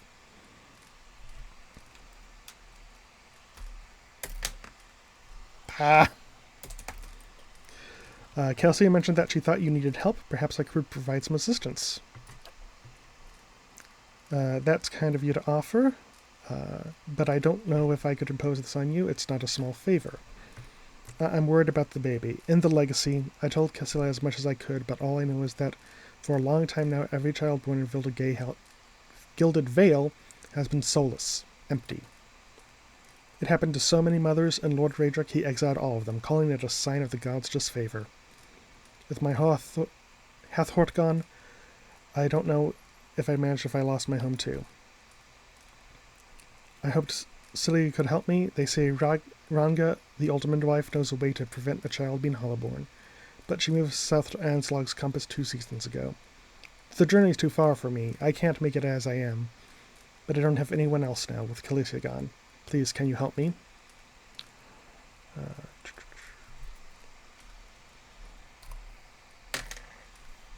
That's a long way to go. What's in this for me? I can only offer you coin, but Rango has many potions and crafts for sale. Maybe you'll find something of interest, so it wouldn't be a wasted trip. I'm sorry, I just don't have much. You're welcome to some of my food if you want. I have some fruit. I'll find Ranga for you. You will? Oh, gods bless you. Here, I'll give you coin to pay her.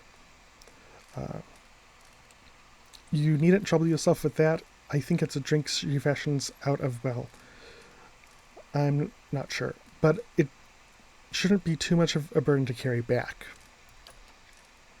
Anslog's compass is what we call the lagoon to the south. You'll have to cross the wilds to get there. That's what keeps me from trying it myself. Thank you again, truly. You're saving us both. And those would be stealing.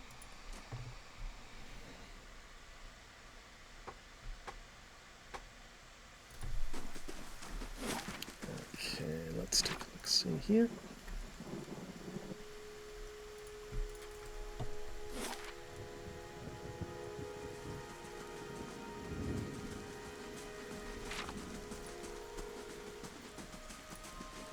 Let's head into this house. Oh, it's just these two. The man and woman appear to have been deep in conversation, working at closing 2 bulging satchels. They move to embrace until the woman notices your approach and pauses, her smile faltering a little. Hail, traveler. Can we help you? She looks to her companion, brows furrowing with confusion. Do you know this man, Naughton? Yes, I think we met in Valewood. I warned him about the bear.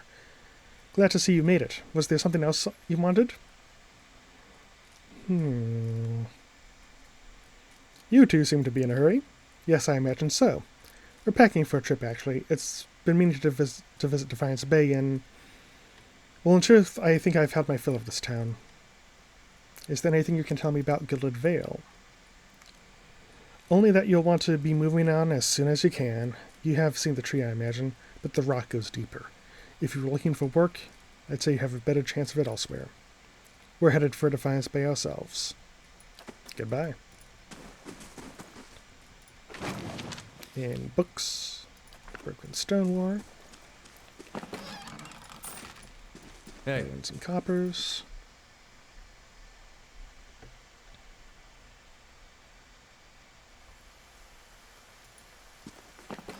Oop. All right. Drink. Then. Head on up to the mill.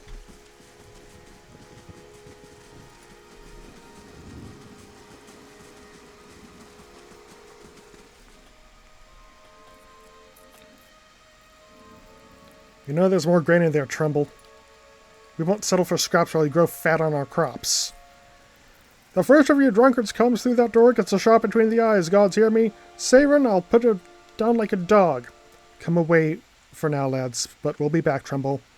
We'll have fair prices, or by the flame, we'll have a reckoning.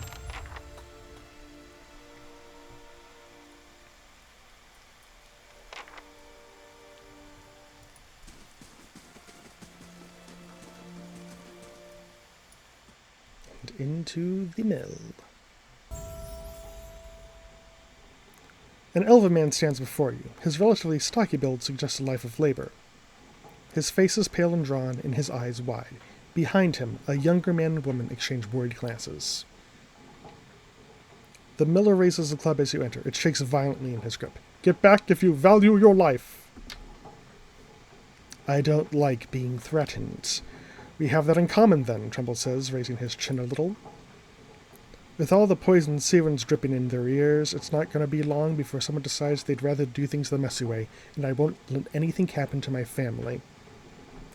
His Sveirn, the dwarf, the one standing out there spreading lies among the villagers, Bastard's been here for decades, but he hasn't gotten any kinder with time. The miller hesitates, then lowers the club a fraction. Who are you? Is Siren roping foreigners on his little crusade now? My name is Clarence Wong. I've only just arrived in Gilded Vale. You picked a bad time to come visiting. Gilded Vale's had all its shine scraped off, just a little big dumb dung heap now, and Siren thinks he's the king of it. That's all. They're all of them mad. What was all that ruckus outside? Where to begin? Siren's whipped them up into a froth, going on about grain stores, claims I've hidden away most of it. All I do with the grain is sell it. I can't create it out of thin air, and I can't hand it out for free. I paid the farmers for the crops they bring in, and I sell what comes out of the mill. Most of it goes to the Black Hound on the west side of town for ale, and Siwen and his lot sure don't mind that part. You took a look at the field on your way into town, the crop's blighted. And most of what I'm getting from the farmers, it's gone, off, rotted through. I can't pay top price for blighted wheat, and I've barely got enough good grain to go around. Siwen's howling after things he has no right to. Maybe I ought to have a talk with Siwen then? I'd be grateful if you did. He won't listen to me anymore, but maybe you'll have better luck.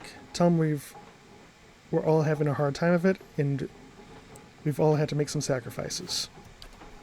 We'll be in your debt for it, if you can convince him.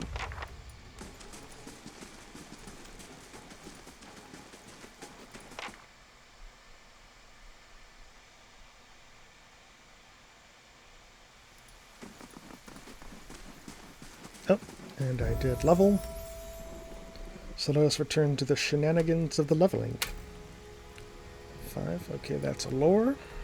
Well, okay, that's mechanics. Athletics. And survival. Okay, so I have 2 I can select. 1, 2, 3, 4, 5, 6, 7, 8, 9, 10, 11, 12, 13, 14 in total. Over on my d20. That's a 4. That is combusting wounds. And a 9. 5, 6, 7, 8, 9? 1, 2, 3, 4, 5, 6, 7, 8. Yep, 9. Okay. Actually, those are pretty useful. Combusting wounds makes an enemy take fire damage whenever they are struck. And Dire Gaze converts some hits against an enemy into criticals, so both fairly useful spells. Just say the word. And we also now have the Crucible of the Soul. The Watcher unravels the vital essence of his or her enemies, gaining endurance in the process. Basically, it's a damage attack that Not a problem. allows us to drain health. Okay, let's stop by the smithy.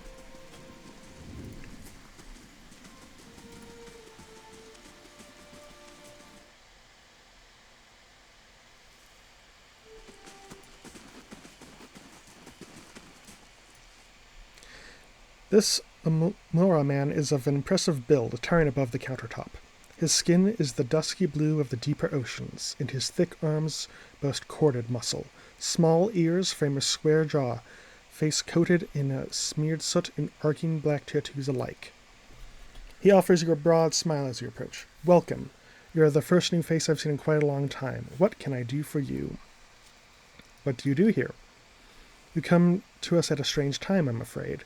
The stock's not what it used to be, but we have fine weapons and armor to offer yet, all forged right here at the Black Hammer. What happened? We just don't have the supplies. Been expecting the next delivery for near on a week now, and haven't seen a sight of it. Have to expect they were hit by bandits. The road outie is crawling with them. One of my workers ran off with the wagon themselves, maybe, to make some coin. And if that lot would dare. He's right about the bandits. The dire situation in villages like this and the exodus to the cities has created far too many opportunities for unscrupulous sorts. If you happen to be headed that way, maybe you could keep an eye out for a supply wagon, or my shipmen at least. They'd be cutting through the Black Meadow, I expect. Only good road for it. As it is, most of our weapons go to His Grace, Lord Raedric. And that's as it should be. But it doesn't leave much for outsiders. We just don't have the iron.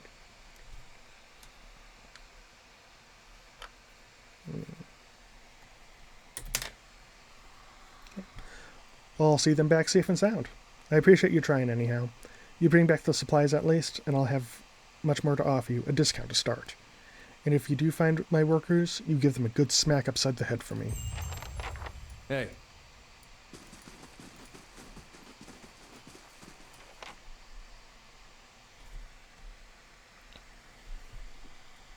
So first off, let's head on over to the Black Hound to talk to the other folks in the grain debate.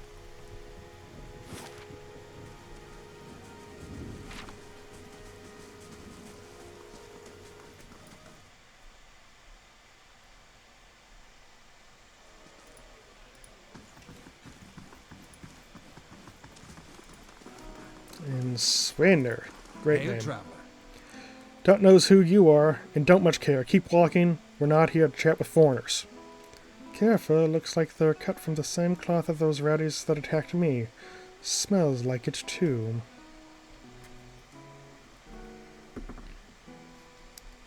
Tremble says you've been threatening his family. Oh, I bet he has. All Nobel do that, Tremble. 2 big, strong kids, pure soul and all Violadver. Cowards sending out messengers to handle his business. Well, you can go and tell him we haven't a solid meal in days on account of him. And we can't afford a good drink on account of him. And we won't be bullied by some foreigner on account of him. Oh my, these are some options right here. So, in a lot of ways, Resolve is kind of your charisma skill in this game. Ooh. You're a drunken menace and I'm putting you down. At him, lads! Gildedville! Moderate negative.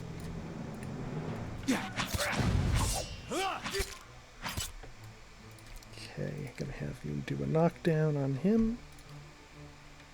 Have you use your... no. Bit excessive for a magic missile.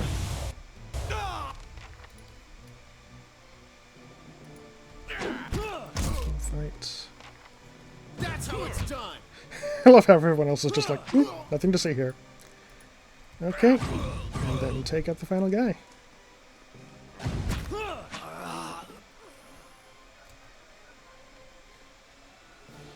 Of course.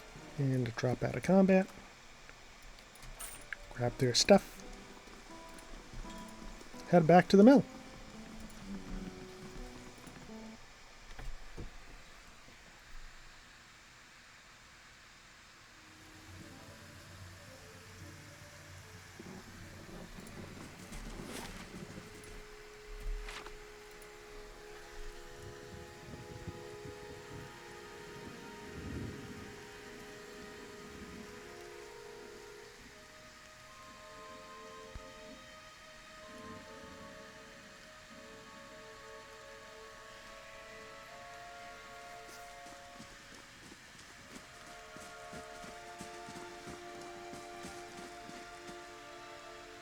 Alrighty.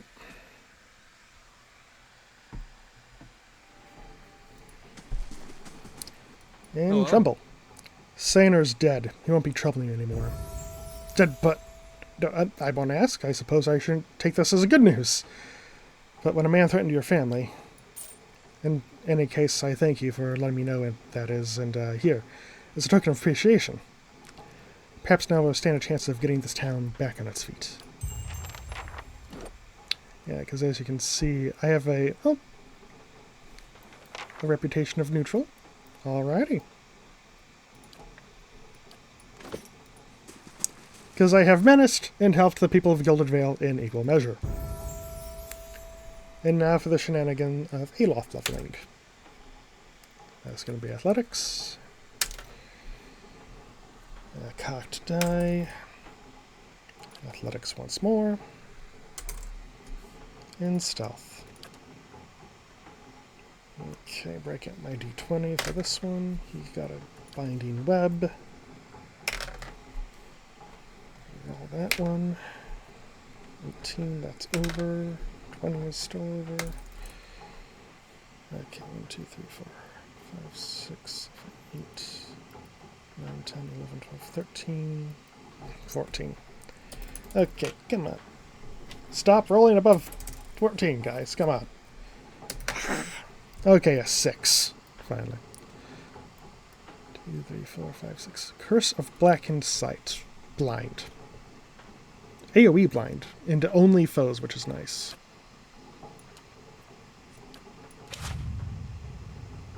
Hey. And now to level Adair. Survival. Lower.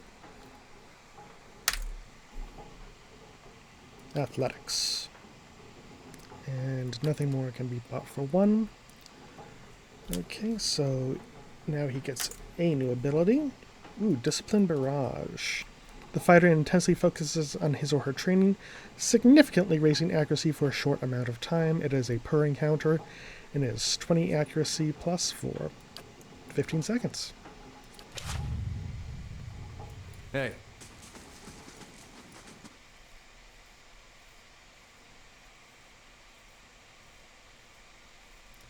Alrighty, so we are going to head out of town.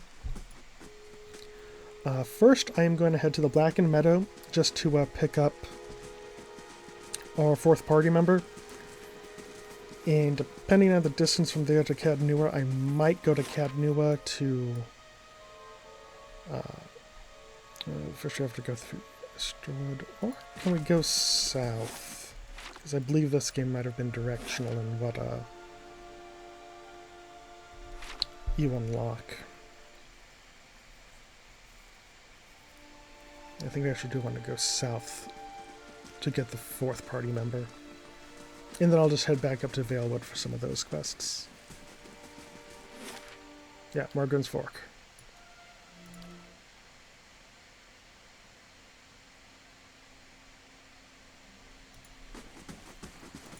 But generally I want to get the party members as soon as possible, just to have them for our encounters.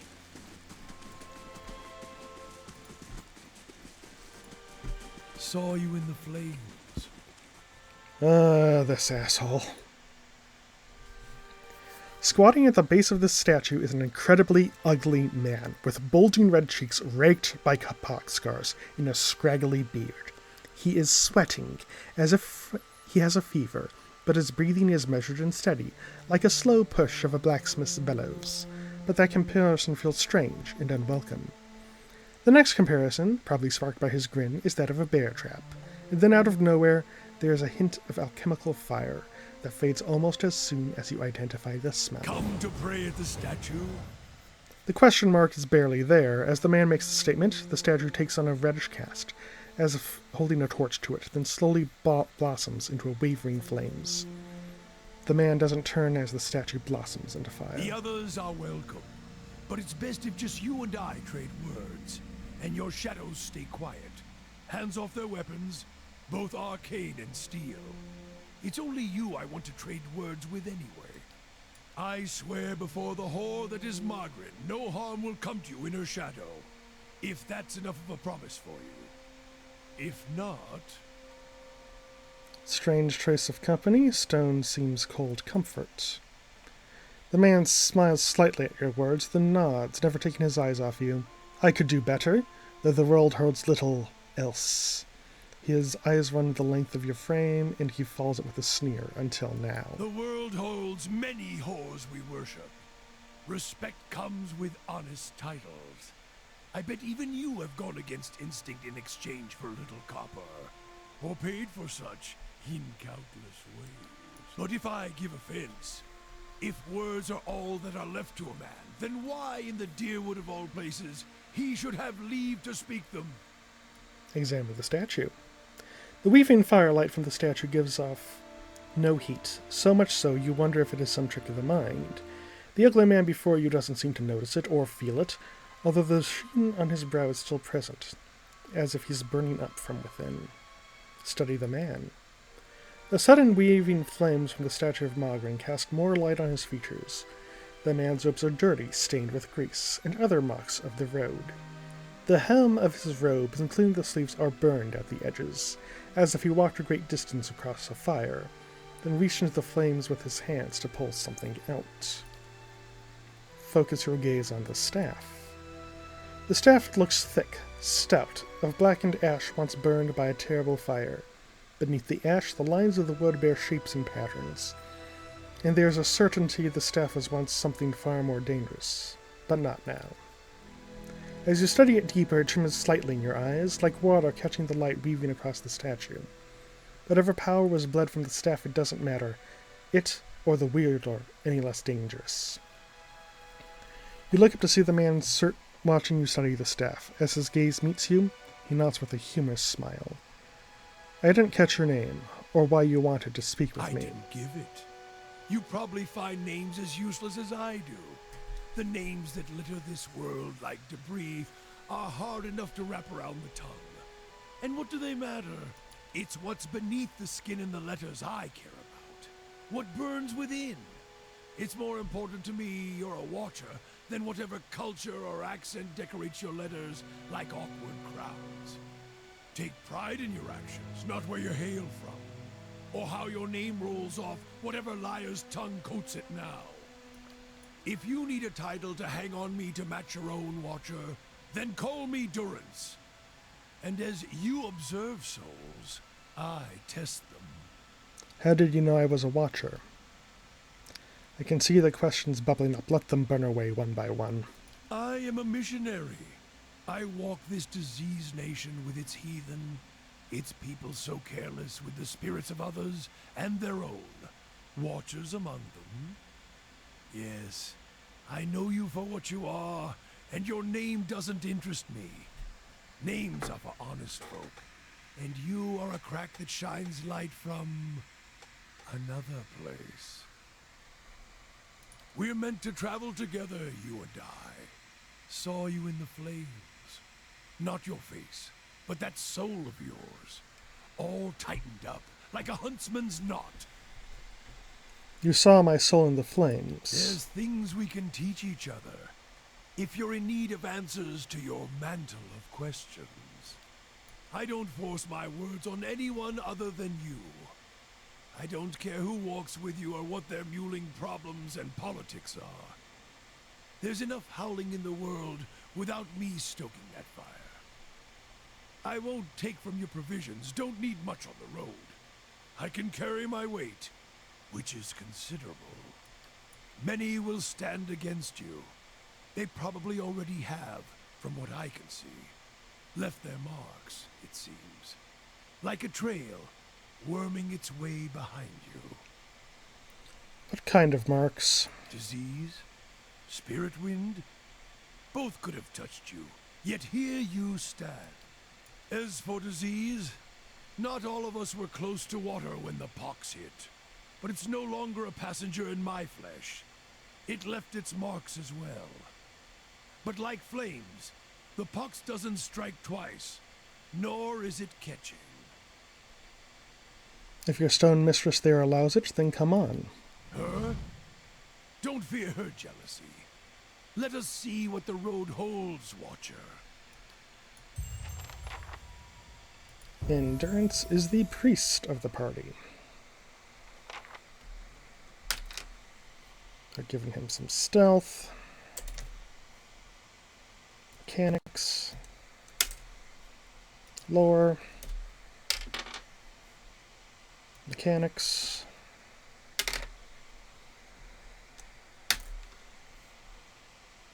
And survival. Talents. Oh, that's in the class. 1, 2, 3, 4, 5, 6, 7, 8, 9, 10, 11, 12, 13, 14, 15. That is a 7. 1, 2, 3, 4, 5, 6, 7. 1, 2, 3, 4, 5, 6, 7. Aspirant's Mark. This allows him to cast Druid spell once per encounter. These essentially are kind of like multi-class talents. They give you just a little smattering of things used by other classes. I will, I don't know whether I'm like a rule of we can only use one of these per character. I mean, if the dice commandeth, the dice commandeth.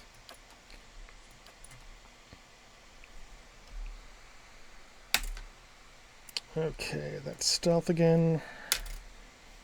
Stealth again. And 1, I can only put that into athletics.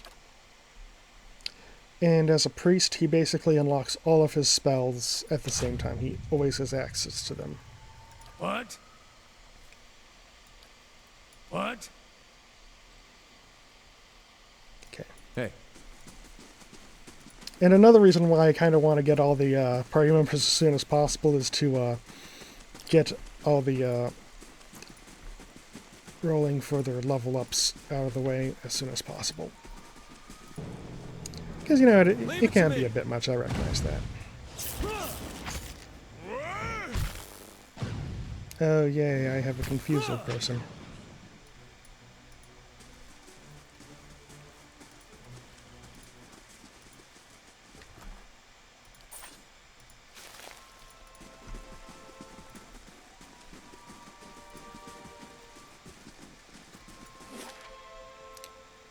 Okay, yep.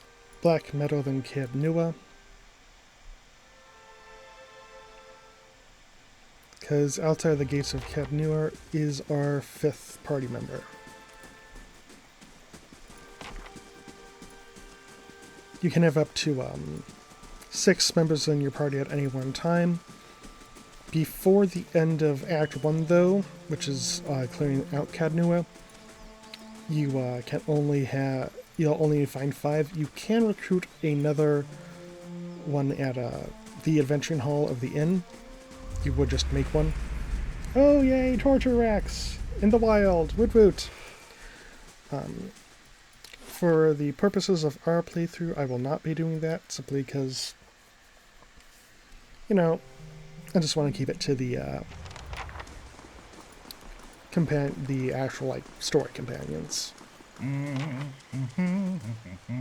But if you really wanted to, you could play through the entire game just with custom companions. Just off the side of the path into Cad Nua stands an imposing figure, a tall, thick-set Amuna, clad in worn armor and peering up at the outer walls of the keep. In his hand is a small piece of charcoal, and it works feverishly as taking notes on a small piece of paper. More than once he has had to reach up to prevent his colorful cap from falling off his head as he gazes upward. What are you doing over there? The man looks you over, blinking in surprise. His face splits in a wide and very toothy grin, and he waves the parchment in greeting. Killing time, if I'm honest. I've already walked the perimeter twice. Their names scratched upon some of the bricks just there. Workers and masons, I expect, carving a little immortality from themselves. He looks up at the wall again, expression fond. It's a fine keep, Cad Nua. 2 centuries to its name, and abandoned for nearly as long. But the truly interesting part is in there, and I haven't had much luck in reaching the keep itself. I hoped to find the master of this place, a man by the name of Mayorwald, but it seems that he either holds his privacy most dear, or else has been devoured by his house guests. I came here looking for Mayorwald as well. Oh, truly? Then perhaps we can help one another. The grounds are infested with all manner of beasts. I've never seen the like. I didn't want to risk it alone, but you seem capable. Together, I'm sure we could manage it. And then we can both ask our questions of Mayorwald. I seek a great treasure, you see. Not gold or silver, but the Tanvi Oratoa. You might call it the Book of Virtues. It's a sacred text of the Rauatai, but we possess only a fragment of it. A year I've journeyed in search of the rest, and I uncovered evidence that leads me to believe the original lies just there, beneath the keep. Why would this Tanvi Otora be here in the Deerwood? Precisely! That is the very question.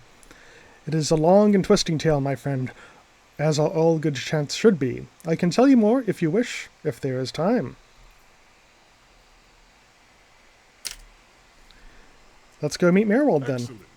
Lead on, my friend, and I will be at your heels. Ah, wait. Speaking of that, I ought to warn you first. Wondrous teeth, I nearly forgot. I have, at times, been followed. It began in Adir, and in Exometal they attacked outright. I believe they do not wish for me to find what I am looking for. I say believe, but I have been told as much by one of my would-be assassins. I paid them little mind. Humorless sorts in long robes. But it's why I bought the sword, you see. And it's only fair that you should know. What are a few assassins between friends? I'm glad you're not discouraged. Come then. Who knows what we will find inside? So this is Kana. He is a chanter, so he is basically a bard. Oh yeah, he also has a gun.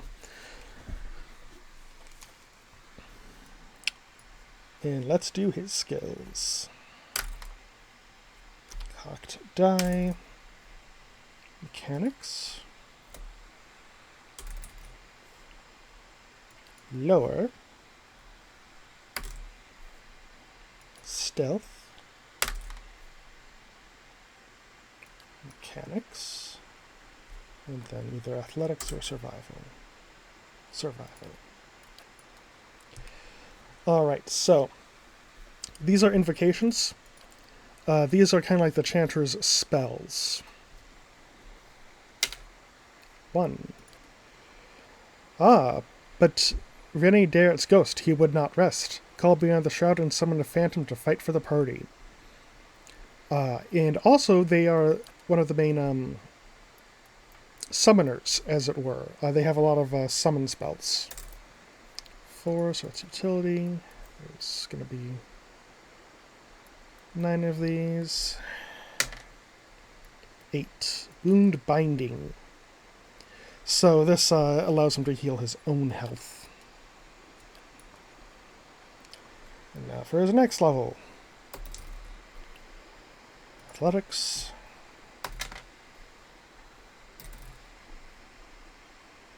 Survival. And survival. Okay, so these are the phrases.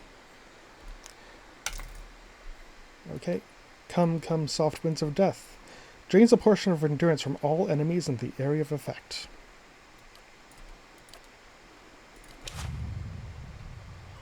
Following your lead. Following your lead. So the chanter, we can edit his chants. And basically, the chanter will go through their different phrases of whatever chant they're doing. Each one gives you an effect as it's chanted and then has a linger. And as he goes through phrases, he accumulates them, shown here. And then he uses those phrases to cast his invocations, which are his spells. So he can summon a single phantom or 3 skeletons. Hey. Also, and I've mentioned this before, he has a gun. Yeah, he kind of has a gun and also a fine estoc.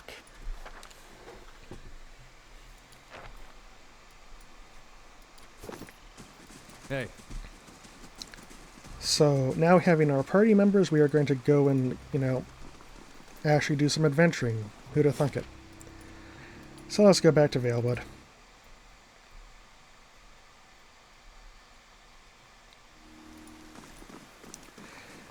And this game doesn't really have any timers on it for how long you have until you have to do certain activities. So.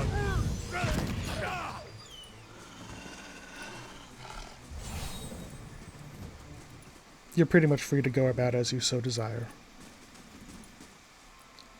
Okay, these aged walls appear to have once encircled this entire glade. Only a small fragment remains, and the stairs leading to the top of the structure have crumbled away. Examine the wall more closely. The heavy bricks are slick with moss, presenting a hindrance to climbing, but the stones themselves seem sturdy enough. Given the right tools, one might easily reach the top, scale the wall. Let's ask Adair to climb. Adair's forced back down. Let's try Durance. Nope. Kana! Kana cannot. I'll climb it myself. Nope, not for me. Aloth? No. Okay, so I don't think it is a thing of they need a certain stat or athletics. I think it's just we need a frickin' grappling hook. Because there are certain items like grappling hook, hammer, and chisel that can be used in those encounters. The young dwarf tending to the stew looks up, startled, as he sees you approach. He drops his ladle, spattering stew across the ground. What? The bandit turns. Get him, you dogs, and make sure our new cook don't run off. Please, ah! Alrighty. So, let's have Adair intercept this guy. I'll have the rest go towards him. Well, that happened quickly.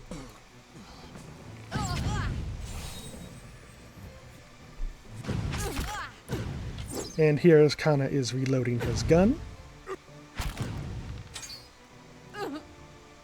It can take a while to reload them.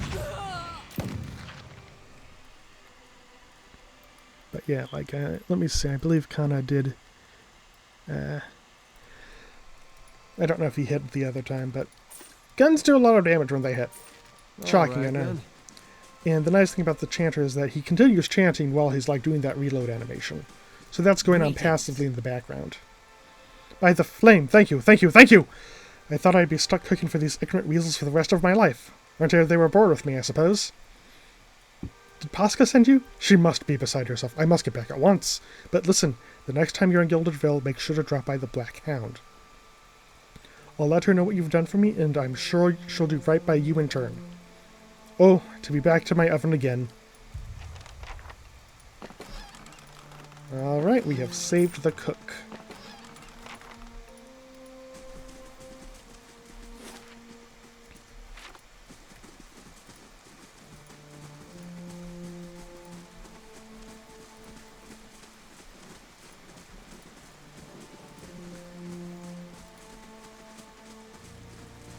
I'm gonna head up around here, see what we can reveal.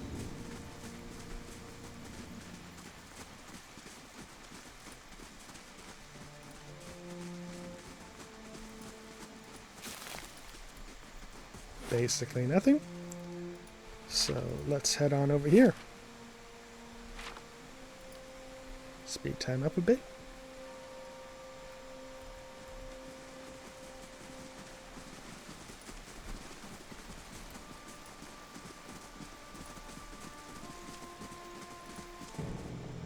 Kobolds!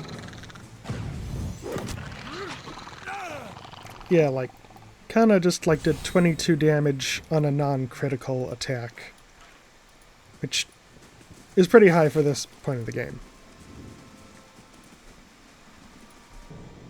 Yet another Zorak.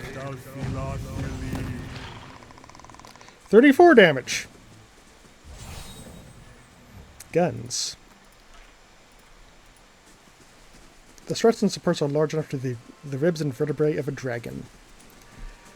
And Zoraps in classic kobold fashion really like them dragons, so they're kobolds. They're just freaking kobolds.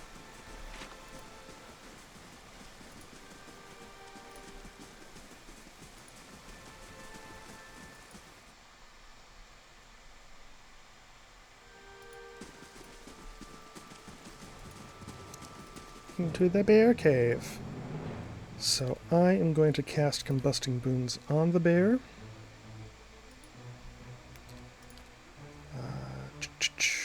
Divine Mark. Consecrated Ground. Let me reacquaint myself with what all these are. I meant to do that. Okay, and again, guns. Very good. Normally, this encounter is meant like if you have you, Aloth, and Adair, so, you know. Alright then. But I don't like reloading, so I like to perhaps be a bit over-prepared. Spear. Oh, sorry, pike.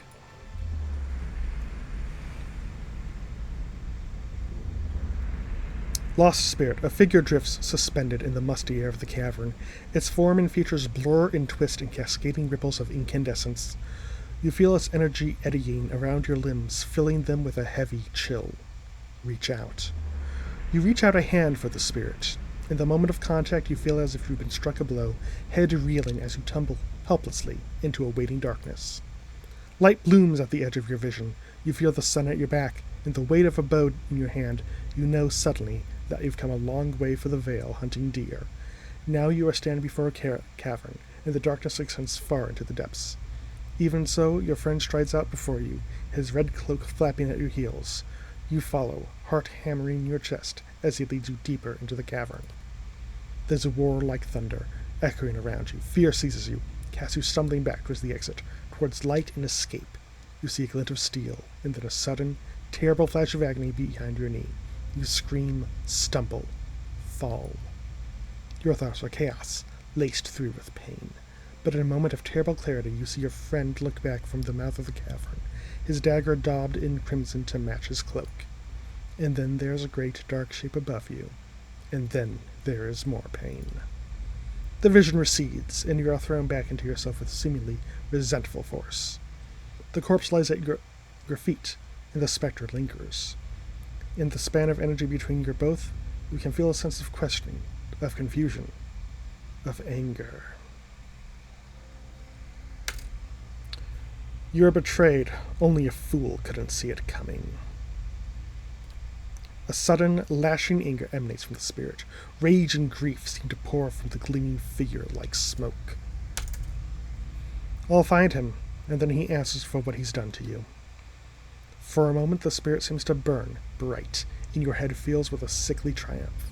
The spirit seems to weaken with the force of its own exhalation, growing fainter and fainter until you are alone once more. Are you feeling unwell? You were behaving a little oddly. I'm a watcher. A true speaker for the dead. I never thought I'd meet one in the flesh. Do you know of any cure? I'm sorry, but no. All the stories I've heard focus on the ability itself. Watchers are just as often regarded as events in some cultures. It just happens from time to time. You bear it well, but I wonder if it wouldn't be best to have someone take a look at you. There must be some way to diminish the effects. Let's move on. Okay.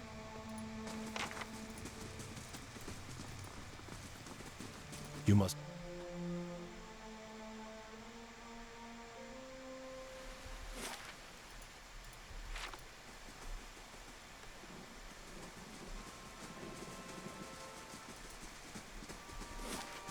See if there's anything left to reveal on the map.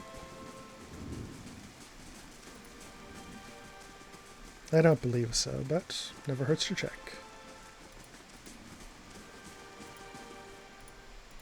Alrighty, let's head out.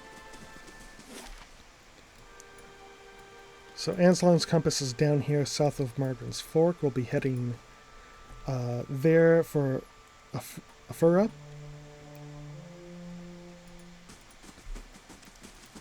And also to peek around here. Hello, young wolf. Goodbye, young wolf.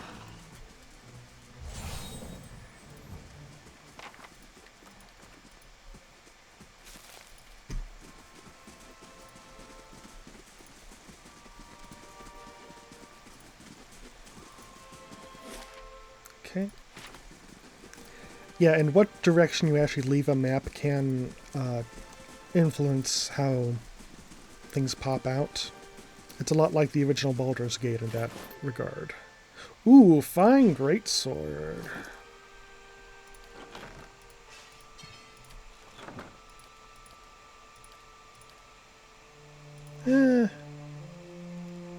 Let's give that to a dare.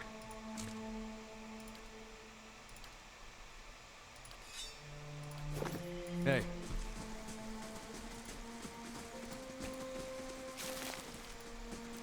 Oh, and might as well read the description. Your reflection warps and twists in the live, gleaming Ardra. Okay, yeah, there's Anselon's compass. But let us reveal the map in total first. Let's not be hasty, Master Mariotta.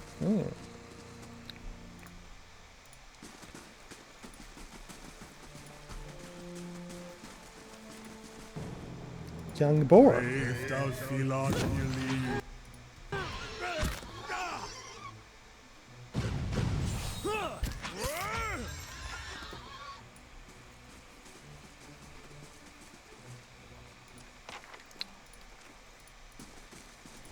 And worry not, the encounters do become more difficult as the game progresses. These are fairly innocuous ones. Now, yes, I do have it set to easy, but that only affects like how many monsters spawn in any given encounter. And since I have no direct control over my character's builds, I wanted to not necessarily play in a way that would require the assumption of at least a competent build, which we are not guaranteed to get here. Ooh, forest troll.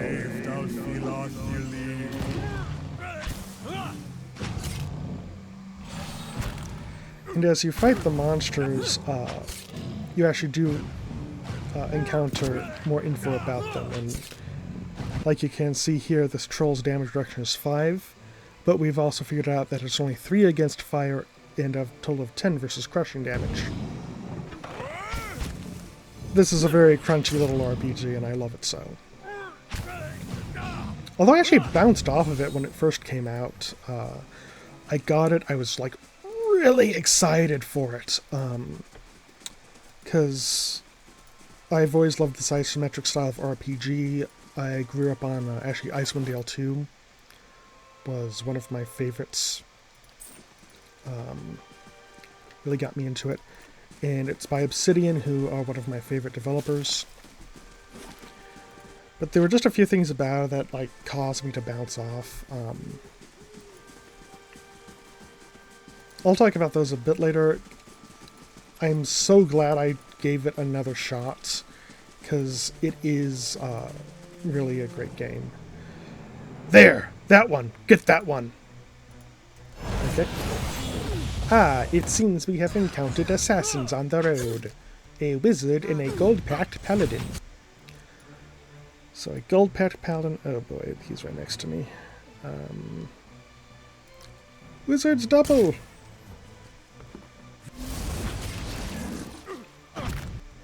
Turn it away.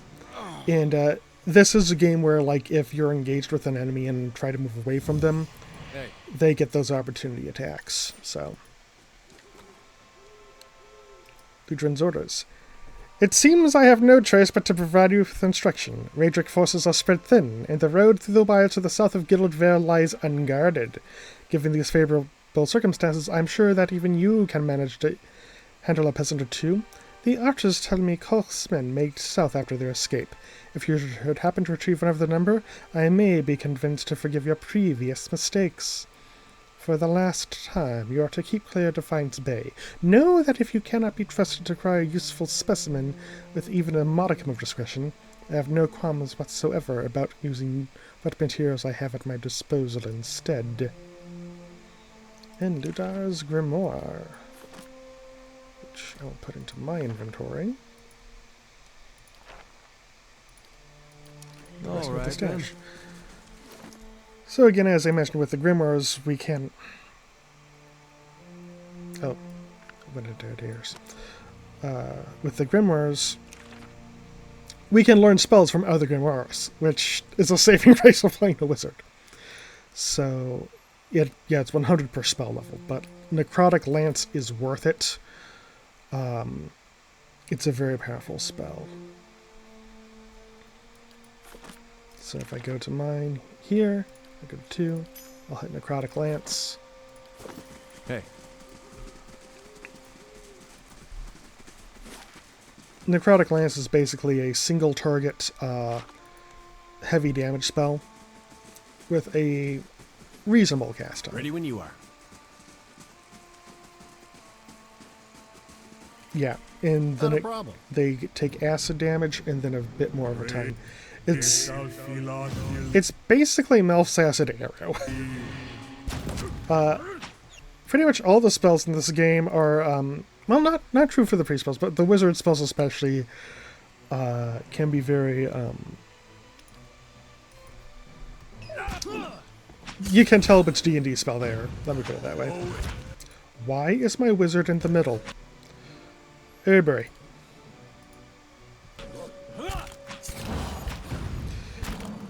Well, that's one wizard down. Aloth, if you would. Oh, let me see if I can do Burning Hands. Yeah, because you see the additional reach provided by that perception doesn't cause friendly fire. How may I help? The bit in the yellow. Thank you, Aloth. And Kana, if you would be so kind as to bring up some skillies.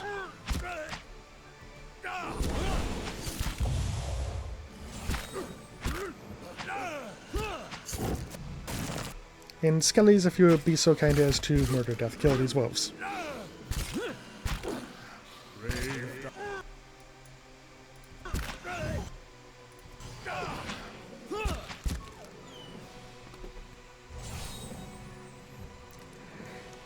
And since my Ready when you are. Clarence went down, he does have an injury. Those basically get healed when you rest.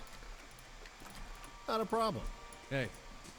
You can turn off injuries on knockout in the options, but I did not because I like them. Well, I won't say I like them.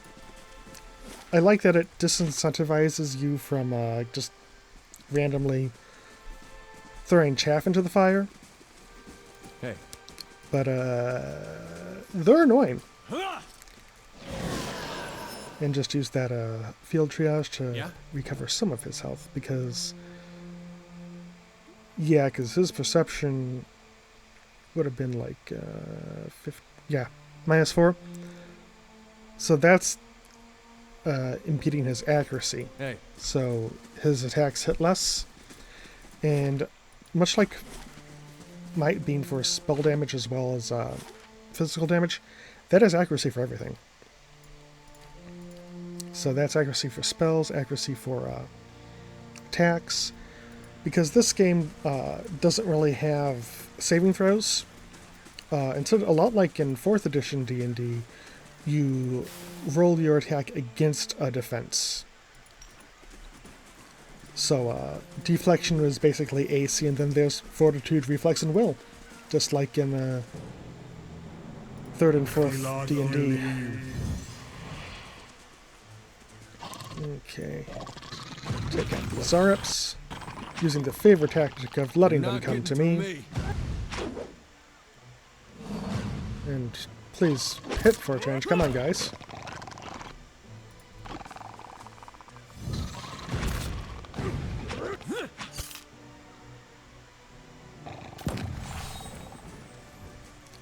Alrighty.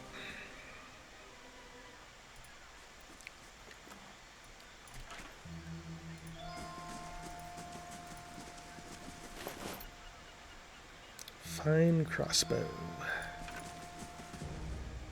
Ghoul. It's an undead ghoul.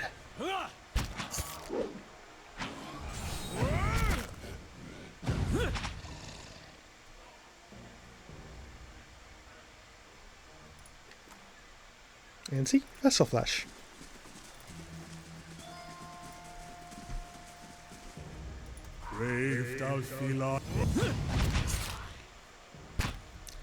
And I might as well show this off. So priests have a per encounter ability called Holy Radiance, which is a large AoE that heals your companions and will actually damage vessels, like this ghoul.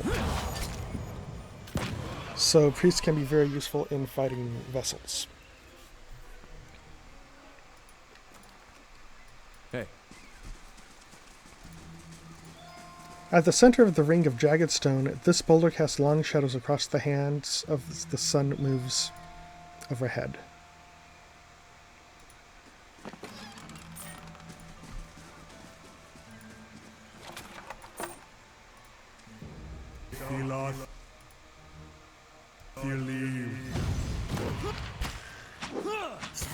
Cool, gonna get shot. Oh. Maybe just select one party member instead of the entire party, Nick. Come on.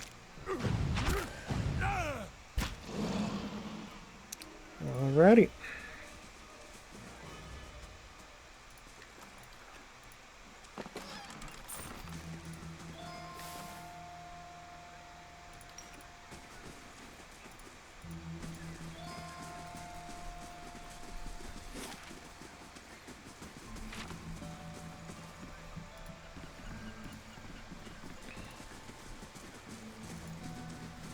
head up, see what's around here. Probably more Zorips.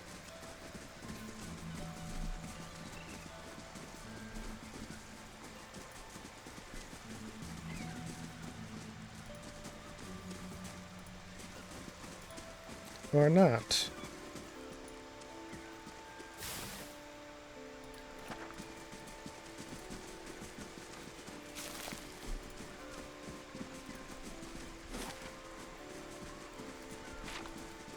Over here were some more folk.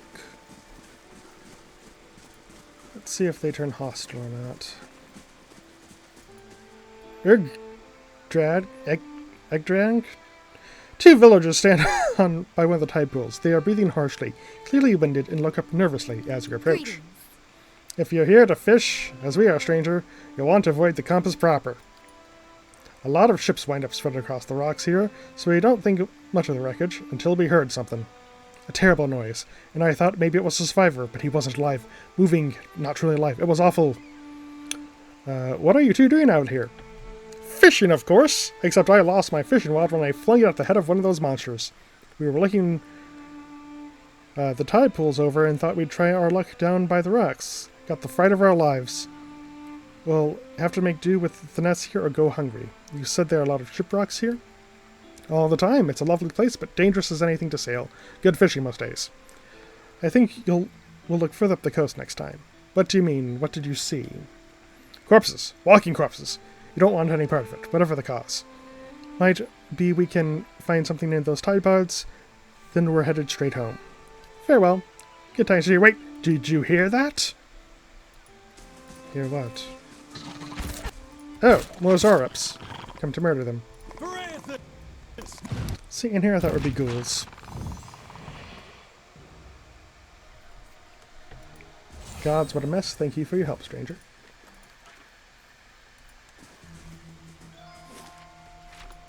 Alrighty, and let's head down southwards. Actually, real quick, let's... okay. I don't think there's anything westward from here.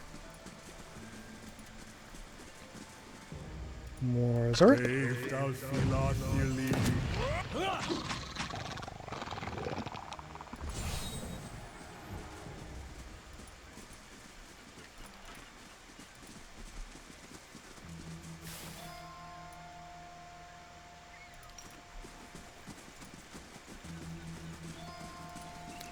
So this guy, he was kind of you to stop and speak, my Western friend.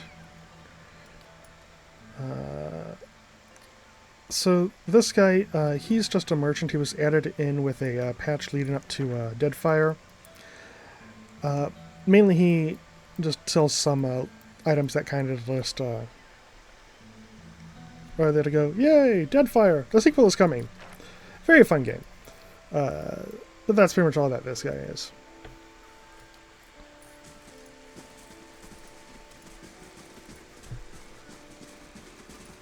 And here is Ranga. You find yourself facing a towering Amua woman. Her skin is the warm gold brown of a dying sunset, with pale, fish-white patches at throat and hands. Wavy, red-brown hair, pulling into tight braids around a stripe of bare skin that follows the curve of her skull, flows down over her broad shoulders. Good day, stranger. Have you come for medicines and craftworks, or to share the fire? Eora has sent me here. She says that you know some way to ensure her child is not a hollowborn. Ah, more of Lord Radrick's frightened flock. I know what she's speaking of. I imagine she's somewhat desperate, sending you out here for her. She gave you payment, I expect. Whatever it is, you keep it. I don't need coin. I need you to do something for me instead. There's a Zorp tribe to the northeast, led by one of the priests. Tana was exiled from there some time ago, and their scouts still lurk about this place, waiting for an opportunity to end his life. The Zorp lets out a rattling squawk, head drooping. One day I will have to go for supplies, and I will come back to find my assistant slain. How will I help anyone then? You rid me of this nuisance, and I will do what I can for Eora, and throw in something for you too. I had to kill the Zorps on the way here. They won't bother you anymore. Truly. You are very efficient for your favors. Here, something for your trouble, she nods. And claps your hands once. Good. Then I shall set my full attention now onto the remedy of Rufa. I will get started on the mixture, but I need one more ingredient. Some spores from the creatures in that cave there. Sporlings, they call them. It's a useful material. I need one for the mixture. You are welcome to get to any others you find. Will you have a third favor for me to do after this? Ranga smiles. This is what I need to make the potion Rufa asks for. If you do not wish to help, then I cannot do anything about that, can I? Time to collect some dank spores.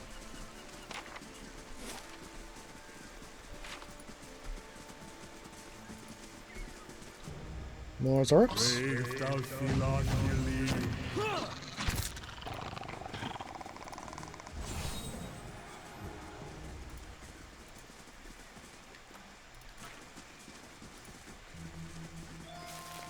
Cave Coral. And into the cave. With sporelings. They spore. Oh, they both have a knockdown to go and try. Speaking of, hey Eora, try knocking him down.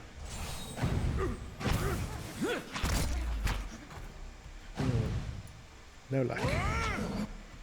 You're not getting through me.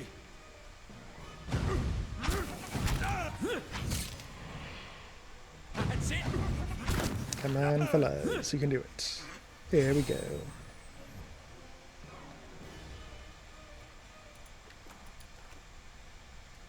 Of course.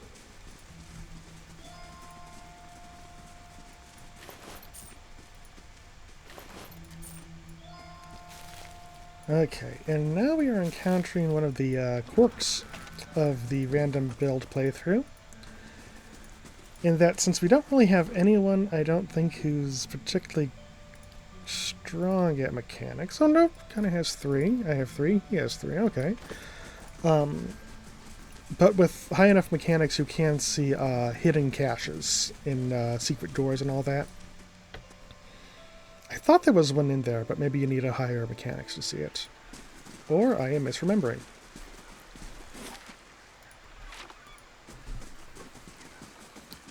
Let's go deliver them dank spores.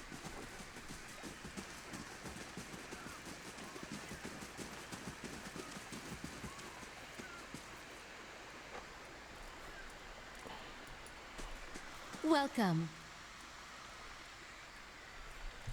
I have some spores here.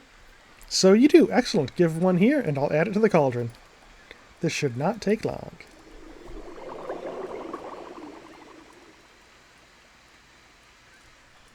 The mixture is ready. Take this to Eora. Tell her to drink it before bed, as it induces sleep. She should find herself more energetic in the morning. Tell her to eat more fish and cheese. The potion will sustain a healthy appetite. Grant her strength. She is a rather frail woman, from what I remember of her. What's in this potion anyway? I cannot reveal all my secrets. Some dank spores, you know that much. That will bolster the strength in her soul, give her what energy they want stole. It will not cure the legacy. Will tell you that plain. I can tend to ailments of the body, but not the afflictions of the soul. Certainly not ones inflicted by the gods. Ranga crosses her arms. I have explained this, but people will believe as they like. So let her believe. Perhaps this will help. Faith is a powerful thing. In the meantime, she will feel much improvement. And if her child should not be claimed by the legacy, then it will be born healthy. That I will promise. Ranga, you are nothing but a charlatan. Nonsense. In my many years now as a midwife, what I am not is a worker of impossible miracles. If you want to do something about the legacy, I tell you this. Better to deal with Lord Raedric. It is his punishment which drives these women to me. I have done what I can as promised. Tell Rufa I wish her well. Alrighty, and with that we can return to Rufa. Or Eora. My badness with names extends beyond the meat space, into cyberspace. Just reveal if there's anything else here.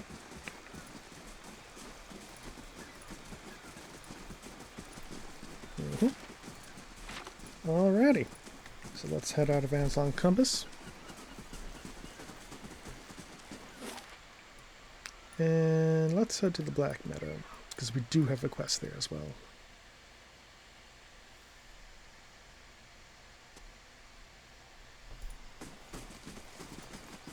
And let's explore around. See if we can find that missing shipment. And a forest troll! Okay. Let's use my magic missiles.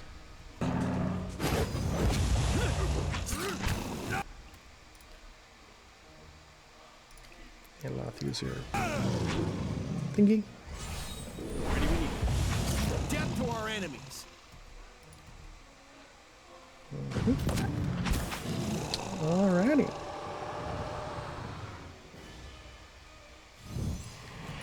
All right then.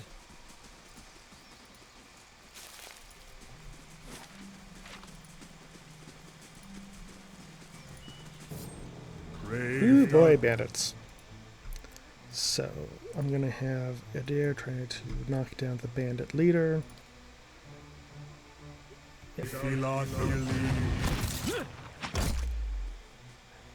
Bandit 1 got shot to death horribly. Have these two attack this one.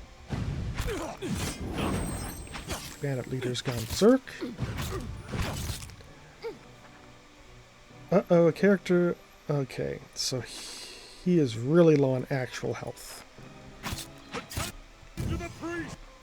So if a character actually, like, hits 0 health, they do die. The enemy, the bandit leader went berserk, where that's a barbarian ability, and when they go berserk, they're still taking damage and everything, but you can't actually see what their health bar is. So you don't know how close to dead they are. And they also start inflicting a lot more damage. Oh, a shipment crate and a tattered note.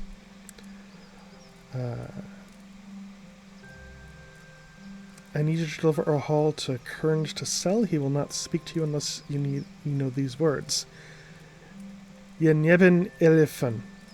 He's only found the gift after dark.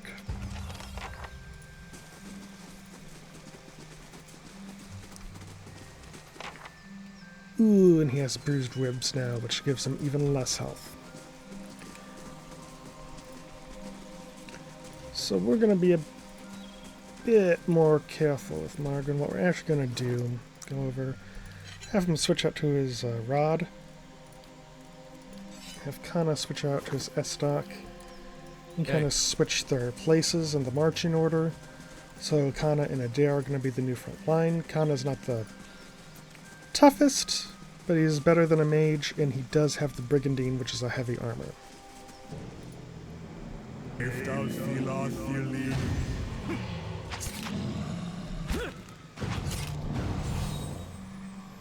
Gonna keep attacking.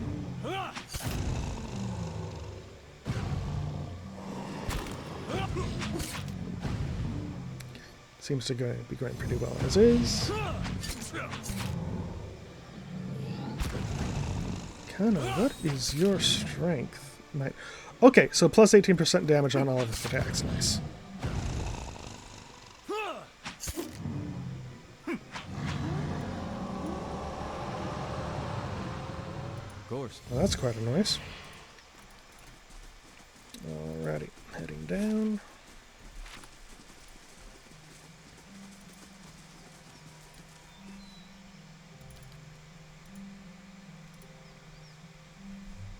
Oh, and I seem to have left Durance completely behind.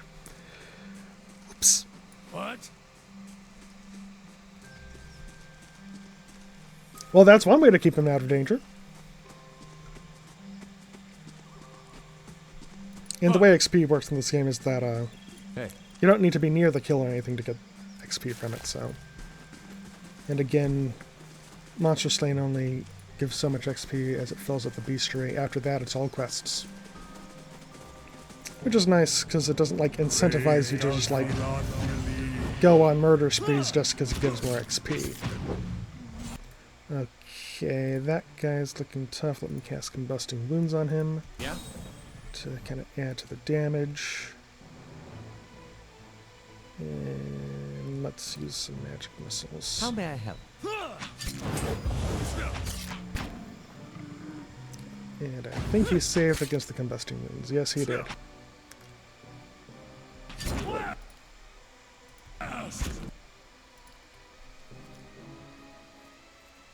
Okay, Divine Mark deals burn damage and also lowers the deflection, or AC as it were.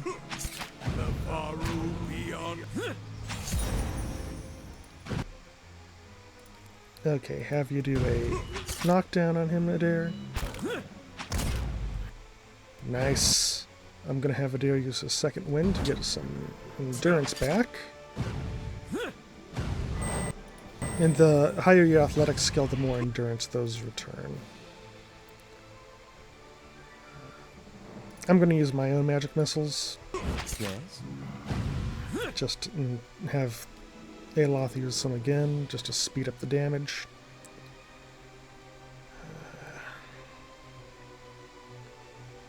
Probably wasted that one. Half and boost our accuracy. Should have done that beforehand, really, but oh well. Try another knockdown with Adair. Excellent. And down he goes. Hey. So yeah, Forest Lurkers. A bit tankier there. Trees and shrubs have grown up around these ancient bones, shrouding this mountain Galloway beneath its shading beneath its leaves. Shrouding this monument Galloway beneath their leaves. Alright. Give a quick save and head over to the south side.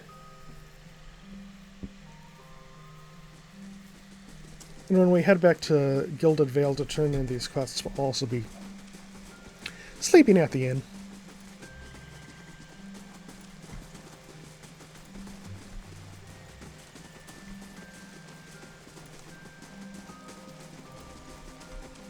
Hey, ready when you are. Yes?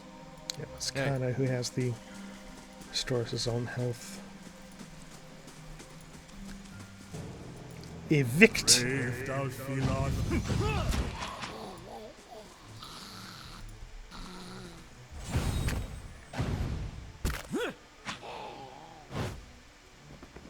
Such fine noises.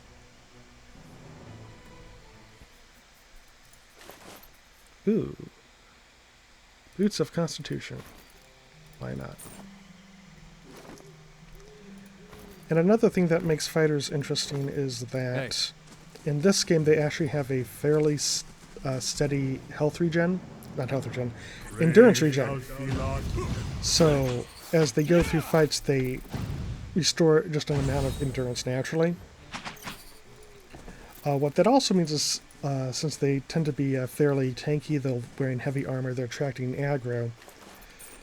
That also means is that they kind of run through their health a bit faster than the other members of the party. Because they are up for longer, so they're taking more damage in total. So it's not uncommon for the fighters to get worn down a lot faster than your other party members, even though they're standing for much longer during the fights.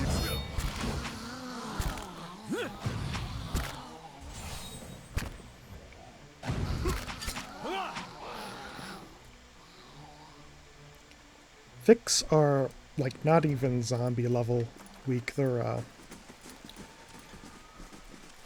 so gameplay wise they're a bit like just like how the Gibberlings or even Zarts were in Baldur's Gate 1, in that they're like these really just like cannon fodder enemies. Lore wise, a Vict is what happens when a soul of a Hollowborn child was given an animal soul infusion by an animancer. But once they reached puberty, they basically devolved and went completely feral. So, you know, that's where Vix come from. And part of the reason why animancers are so freaking hated in the Deerwood.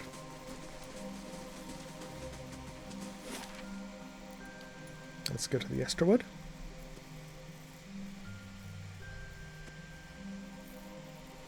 And an Animancer, if you're not familiar with this setting, is a basically a scientist of the soul. The soul is a known and quantifiable part of anatomy, almost, in this world. And reincarnation is a known and accepted truth. And Animancers apply a scientific study of the soul and have even learned how to manipulate the soul to some degree. Ideally for medicinal purposes, therapeutically, but for other potentially far darker purposes, as any technologies want to be.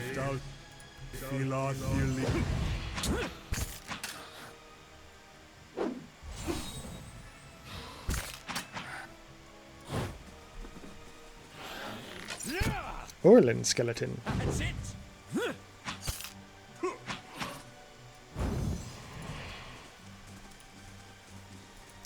So these are gravestones. These are just messages that were done by Kickstarter backers. Again, I basically ignore them.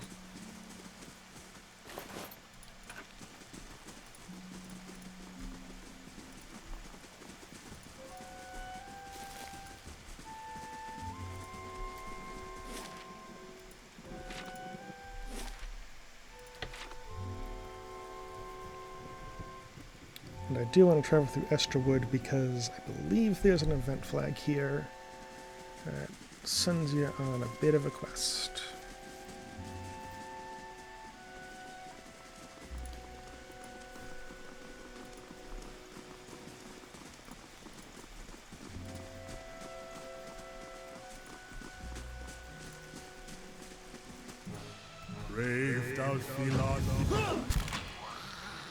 More Vix.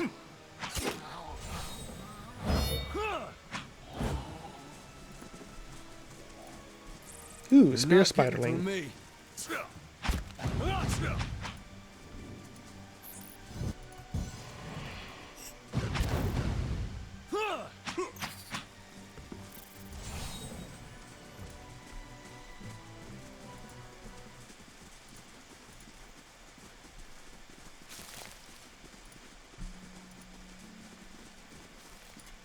And all these little like mushrooms and stuff and herbs you pick up, they are useful in alchemy and enchanting. So, and also cooking. There's a lot of little crafting stuff that you can do in the game.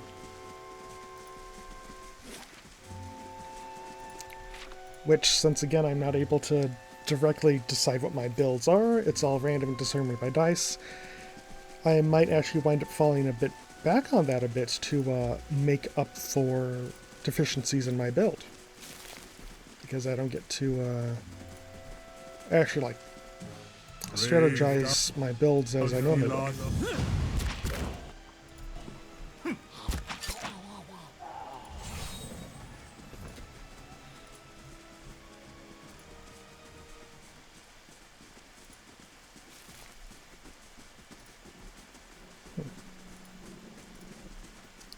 Okay. Oh, yep, here it is. Good day, stranger. Hold, sir, but a moment. A hooded man waits upon the road, clad in a green cloak. He strides forward to meet you as you approach, and at a closer distance his features are revealed for those of a younger man, though lined with weariness. He appears to be favoring his left leg as he walks, and there is a dark stain upon the fabric of his trousers under the knee. Even so, he greets you with a polite bow. I do not know what your purpose is traveling this road, friend, but I would warn you against it. For the keep beyond belongs to the tyrant which calls himself Lord of Gilded Vale. Like many tyrants, he has surrounded himself with stronger men and women for fear of retribution. And so you're warned. If you'd press on despite that, however, I wonder if we might not be able to help each other.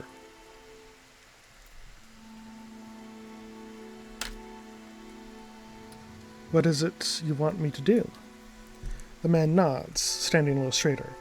It is a grim task that I ask of you, but I assure you there's no other option. Lord Radric must be stopped. Too long has Gildedvale suffered under Radric's badness. We would cure Waidwin's legacy by ensuring that there are none alive in the village to be afflicted. I fear his own wife, Ygritte, may be at risk. The man has no mercy in him. We have not stood idle. My people and I breached the defenses, intent on ending Radric's rule ourselves. We entered through the sewers under cover of night, but we were routed. There are dark creatures down there in the dungeons. The work of Radric's Animancer. It falls to you. Lord Radric has called for further reinforcements, and soon there will be no stopping him. Our time grows short, and in this hour I must beg assistance where I can. He's going to owe us more than some rubble-strewn plot of land after this. Fling him from the ramparts, or else cut his head from his shoulders. I care not. Once his throne lies empty, Gilded Vale will have the stewardship that it deserves.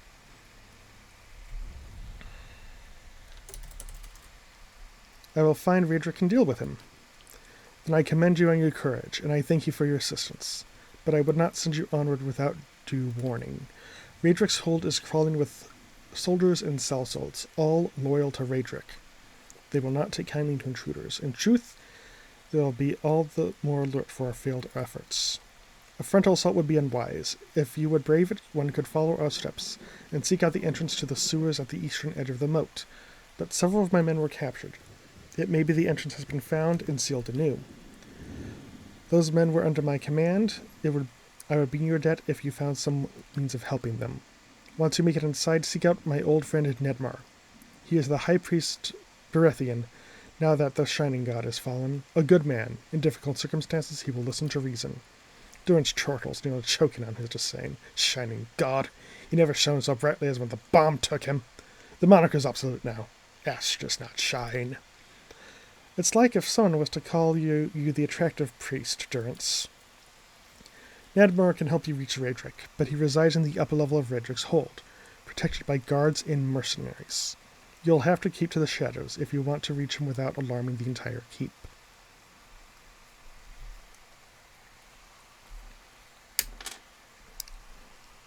I'll carve my own path through, more fun that way.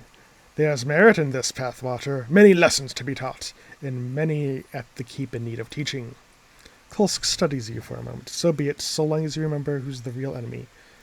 Gods guide you, stranger. So we will be doing a Radric hold.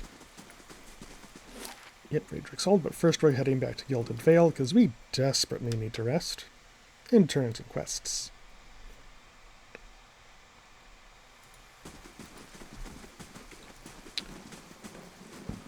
And as we follow through that quest,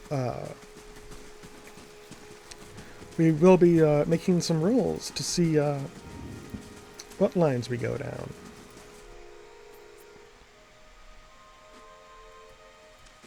Okay. Gods keep you. I found the shipment you were waiting on. Why, you have! This is excellent news! We can finally get back to work and show you real black hammer quality. None of these flimsy little swords. Here, I'll give you a taste. He ducks behind the counter and raises up a hefty wooden shield in hand. Might not have had much in the way of materials to work with, but it's still black hammer craftsmanship. You go on and take it. The larder door. Bandits overtook the wagon. I doubt you people survived. Poor fools. Always told them they had to hire some guards instead of palming the extra coin. I'll have to hire more hands. Don't suppose you want to settle Gildedvale? Try some delivery work? You have my thanks for the assistance, friend. Give me some time to work the forge, and I'll have your pick of the next run of weapons. Good day, stranger. Always good to see your friendly face. I do want to see what he has to sell. Mainly, I am looking for... Yes, some of the utilities, like pry bar, road and grappling hook. What is... Okay, that's an animate. Interesting. Lockpicks.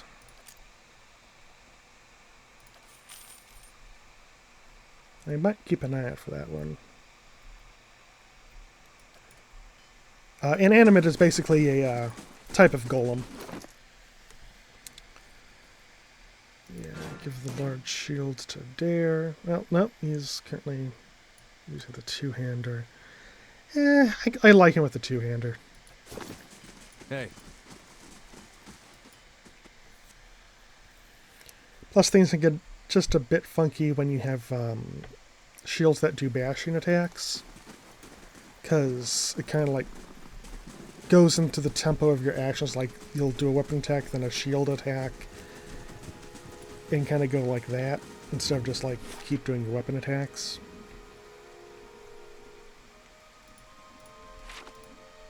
Let's go over here.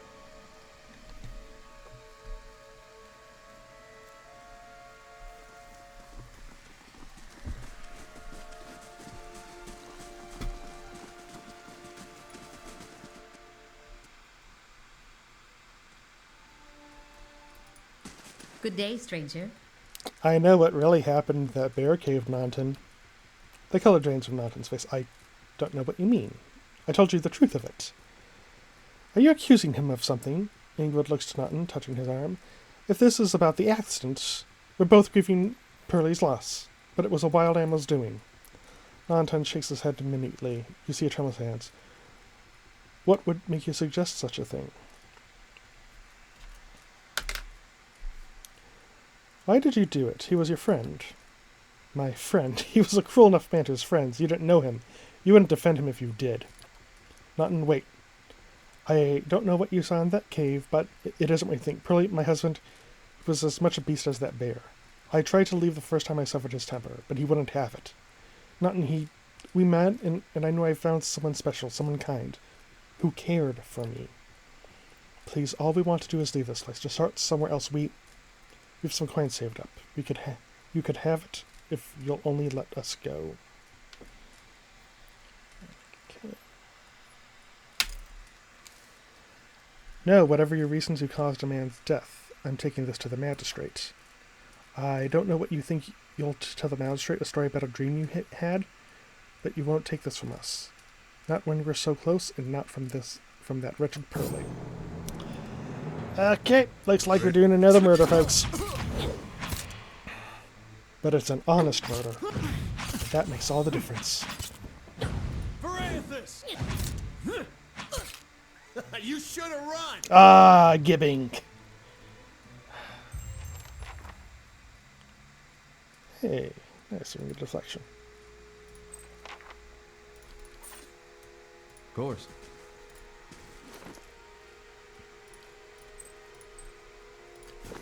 Hey.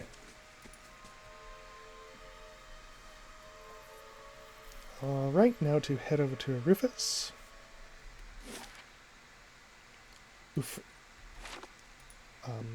Elfras. I can't pronounce that name for the life of me. I know, it's only 5 letters, come on, but still.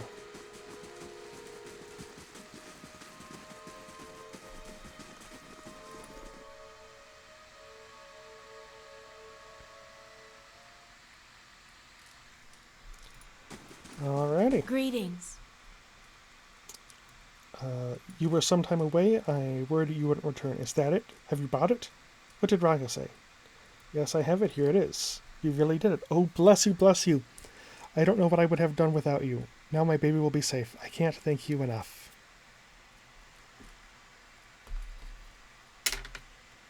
Wait, you should know something about that potion. What do you mean? It doesn't do what you think. Raga says it'll make you feel better, but that's it. But everyone said... I should have known. I've been so stupid. How could I think? I'm sorry. I wasted your time. I still expect to be paid. Of course. Thank you for the task, taking the time to go out there. Here, take this. You can keep what remains of Ranga's payment too, and take this as well. It was Hathort's. I've been holding on to it, but I think it'll do you more good. I suppose all I can do now is pray. Perhaps the gods will be kind. And another mana cloak of protection, which I will give to Adair. Hey.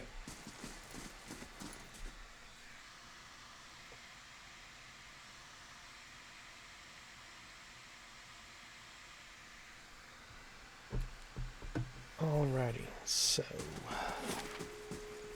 that's pretty much that. So let's go take a rest. Yep, I'm known as aggressive and honest.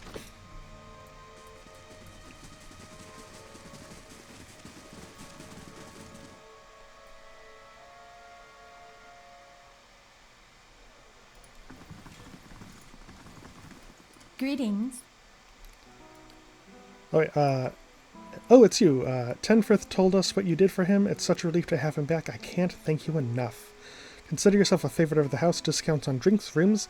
Tenfrith said he wanted to rip something nice for you. He's already back to work in the kitchen. So what would you like? First, let's see what she has for sale. Okay, yeah, it's just food items. Although these can be useful. They actually give temporary buffs.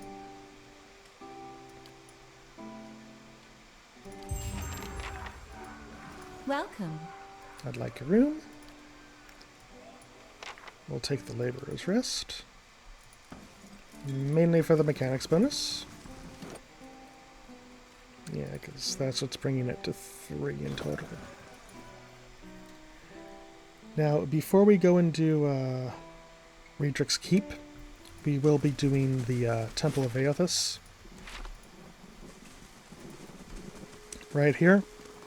And honestly, Redrick's Keep we're probably going to do on the next stream simply because we've been going around for 3 hours now.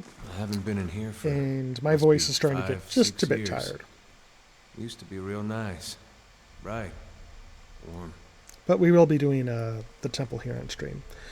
A man lies resting against the wall, lit by the dim illumination of the fading sconces. He has a gaunt, fox-like aspect, and his face is pale and damp with sweat.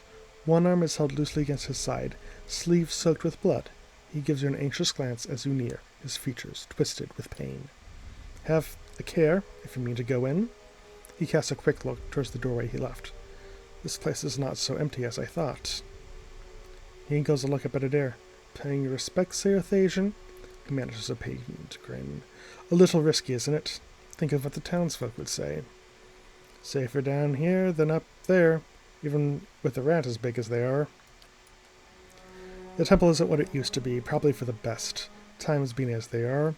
I'm no looter, if that's what you're thinking, not one of his types either.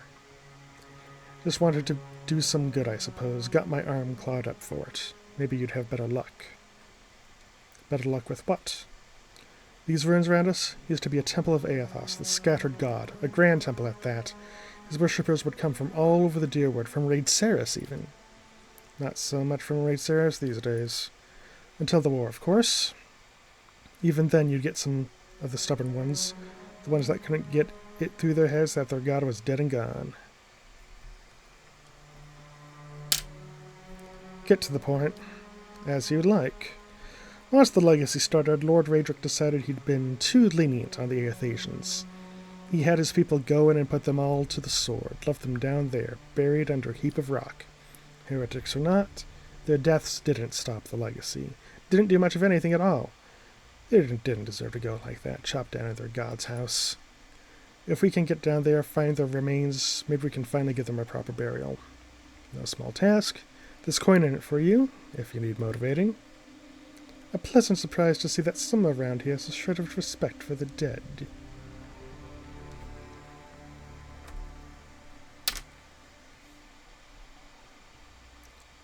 Wait, you want me to bring you some skeletons? I'll bury them where they are as if I could. I know it's a little macabre, but if we don't get them out now, Raedric's liable to destroy whatever's left of them. They're long dead, what does it matter where they're buried? It's about respect, isn't it? About deserving to be remembered, not just tossed under a pile of rock and forgotten. I thought it was worth the effort giving that to them. I take it you aren't supposed to be in here. Well, I meant to be in and out nice and quick. It's not hurting anyone, it's just Lord Raedric's forbidden anyone having anything to do with the Scattered God. It'd be a little harder to explain to him than you. It's a good cause, though, isn't it? You could make some coin in the process? I'll find them. Then by the flame, I owe you a good turn. But listen, the temple's been sealed off for so long, it's crawling with creatures. But if you get past them, The priests would have been down on the lower floor. They'd be there still, if they're anywhere. Those priests had all kinds of secret chambers, switches in the walls, trick sconces, that kind of thing. Keep an eye out and take care down there. I wouldn't want to have to send someone after your remains. I'll wait here by the stairs and keep a lookout. Maybe try to patch myself up some. Turn fast mode off. And enter the Temple of Eothas. With an ivory spiderling.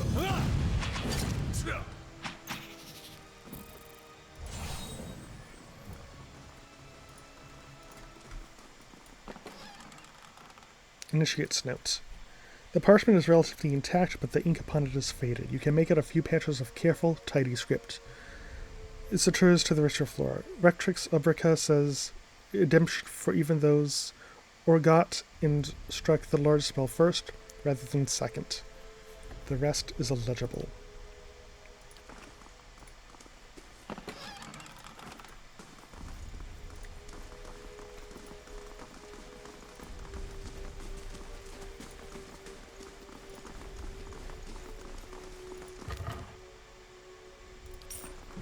Will-o-wisp.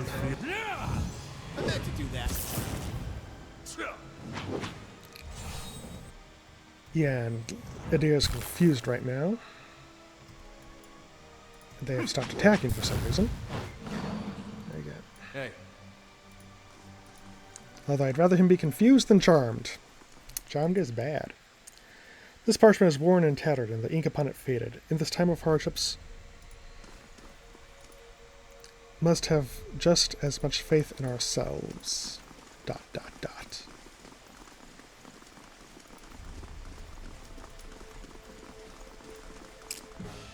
Grave thou feel art nearly.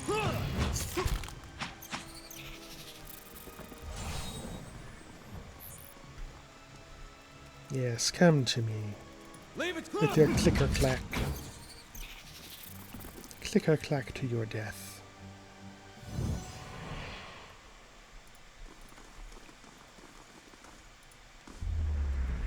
The nearby crystals like the cracked mosaic floor in shades of orange, and at certain angles the metallic symbol beneath your feet gleams gold. As you look up, the air shimmers as if with summer heat. The very dust and air seem to pull together until a thin, glowing mist appears before you. In its rippling gleam, you sometimes think you can see the shape of a man, features rendered in broad strokes of air and smoke. Strike out at the form. You lash out and feel nothing. Your hand passes through the air, but in the moment of contact, the spirit coalesces and lunges forward. You are torn from your surroundings, visions blurring. You are in the chapter hall. Priests and faithful have gathered in a great crowd, spilling into the hall. Bodies press against you, searching forward to listen. Your own grief is mirrored in the faces around you. Some of the initiates are weeping. Someone has snuffed the candles, and the room is dark, save for the podium, lit from behind. 2 people stand before it, lit in silhouette. A man is shouting, voice so ragged with fear that you cannot understand what he says. But the Rectrix stands calm, unmoved. Her strength will see you all through these dark times. You feel that hope like a spark behind your ribs. Somewhere behind you, someone begins to sing. The spirit tears itself from you with sudden, dizzying force, and you find yourself back before the ruined altar, swaying. The spirit fades, as suddenly as it appeared. The face of the statue has had most of its features struck off, along with portions of its hands. The red-brown smear flakes away under the toe of your boot. Ooh. Oh, no. Nothing to loot. Actually. White, flame, and sound. I think you remember there being traps here. Keep to ourselves. Grave.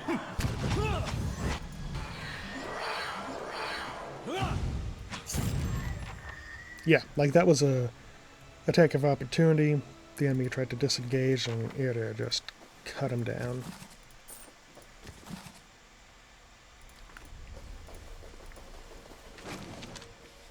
Ooh, fine sword.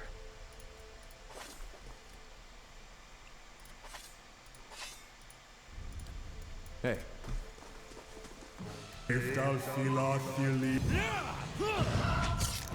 So this game doesn't really use like weapon X +1 or +2. It uses like fine, exceptional, superb, and then like a few other things just beyond that very rarely. Like legendary or anything.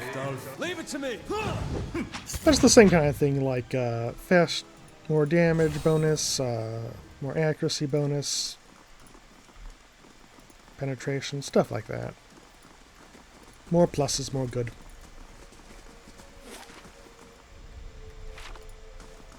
I shall be discreet.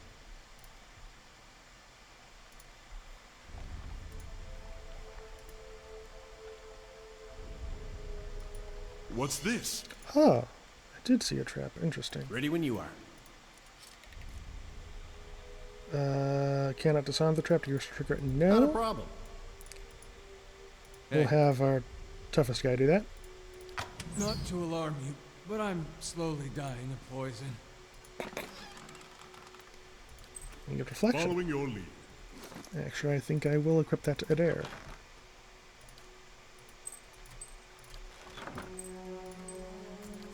Alrighty. Following your lead. Back into scouting.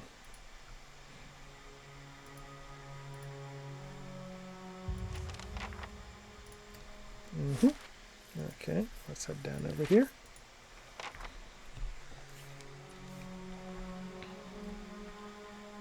Those are obviously the bells that were talked about in that note.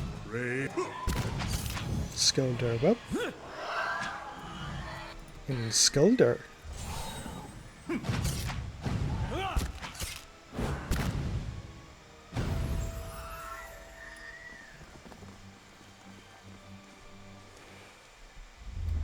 A haze fills the air, coalescing steadily into a blur of dust and mist. It gathers into the outline of what appears to be a dwarf, a shimmering echo that fades in and out of sight.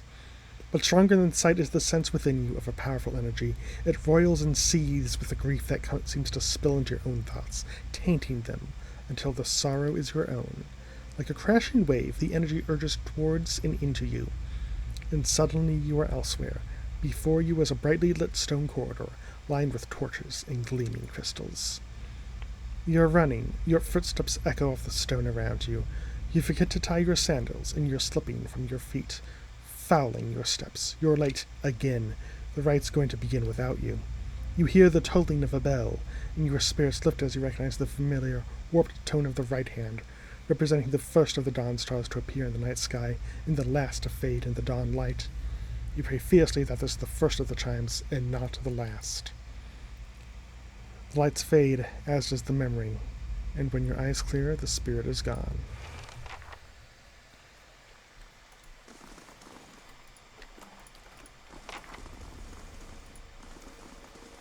I shall be discreet. So, our main character did levels, so let's get to the shenanigans.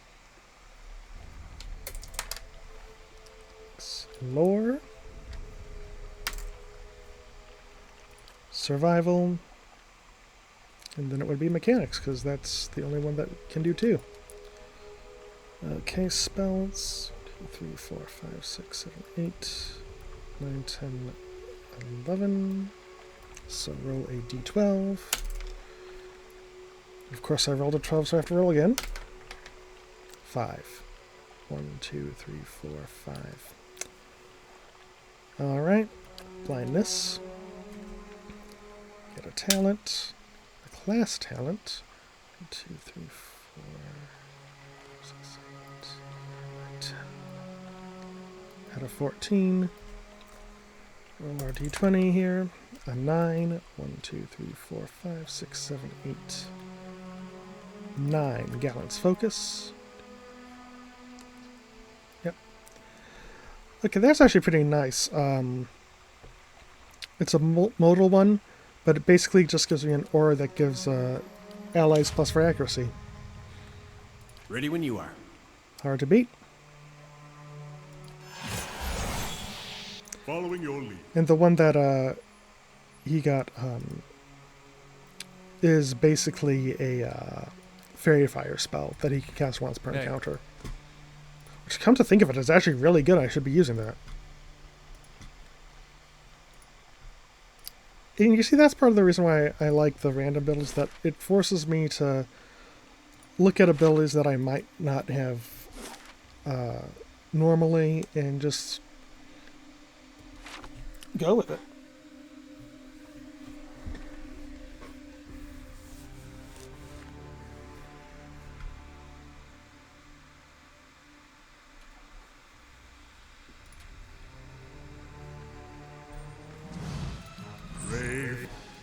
The Spode begins to die. Or You're Spode. not getting through me.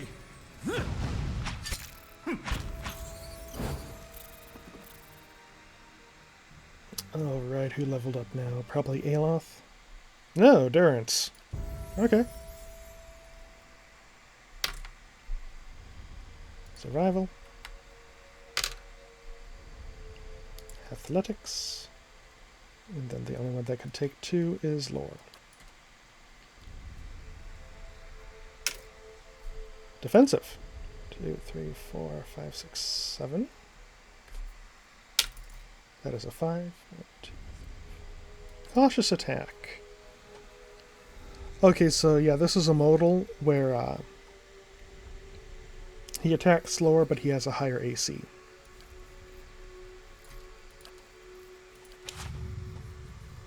Not the most useful, but better than nothing. Let her home. Okay, nothing truly important there. Let's turn off fast mode. What's this? See the switch.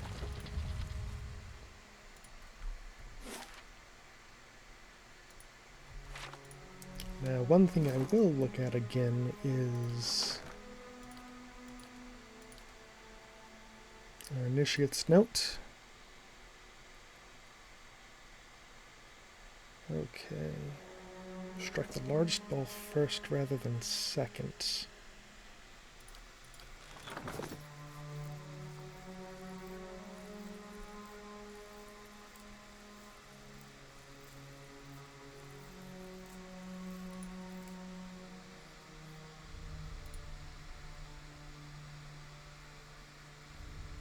Yeah.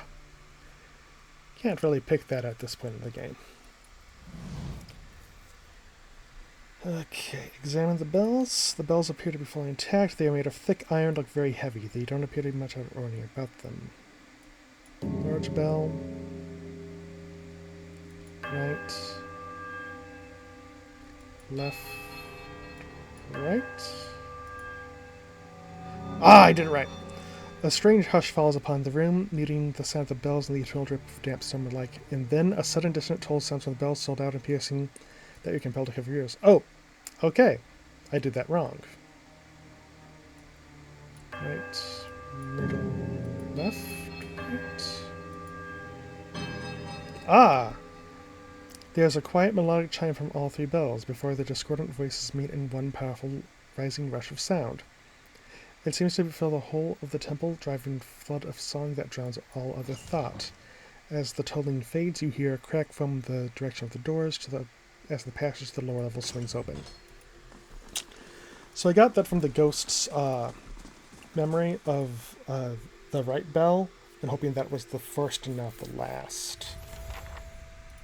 You know, it's strange looking back. All the time I shall be spent quiet here as a growing calm up, sea. never seeing Which what was is coming. not very quiet. Aloth and Kana leveled too.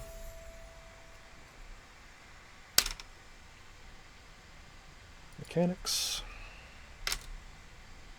Athletics. And that'll be it. Well, for his spells, 1, 2, 3, 4, 5, 6, 7, 8, 9, 10, 11, 12. Well, we got to do 12 for that. That's a 9. 1, 2, 3, 4, 5, 6, 7, 8. 9? 2, 3, 4, 5, 7. Yep. Mirrored image. Which is basically mirror image. versatility talent. Okay, 1, 2, 3, 4, 5, 6, 7, 8. 1, 2, 3, 4, 5, 6, 7, 8, 9, 10, 11. Yeah, because I think as we level up, we get access to like different tiers of talents, so it changes. So that's why I always, double check. 2, deep pockets. I get 2 more quick item slots. Woo! Hey. And Kana. Following your lead.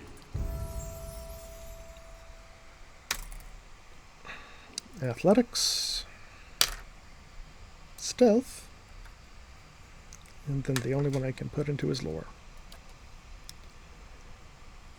Okay.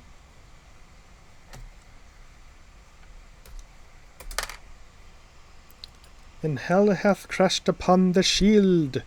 Foe AoE. Negative damage reduction.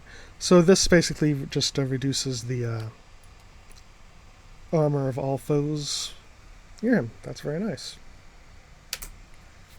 An offensive talent. 1, 2, 3, 4, 5, 6, 7, 8, 9, 10, 11, 12, 13, 14, 15, 16, 17, 18, 19, 20, 21, 22, 23.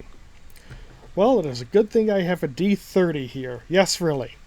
It was gotten for me as a gift as a novelty by my parents, and now I finally have use for it. And it's a 10.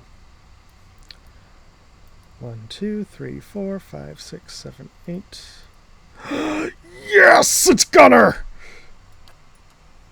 Extra reload speed. Oh. And he can also speak phrases faster. That's just a passive boon. Cool. Oh, was that an invocation he got? Oh, that was an invocation. Hey. So it's that or do some summons. I honestly prefer having summons. And shadows are great because they can just teleport and say F you to whatever battle line you have. Gotta love them.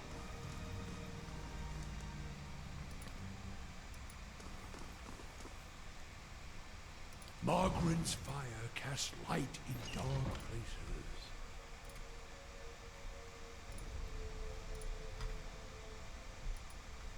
Do some more stealthity.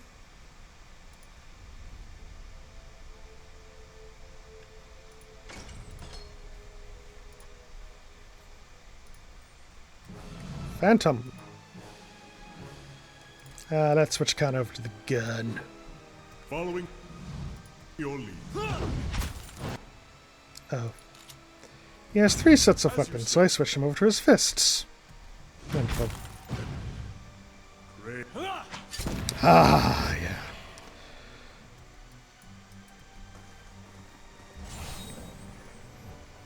I like Kano's gun. And level Adair.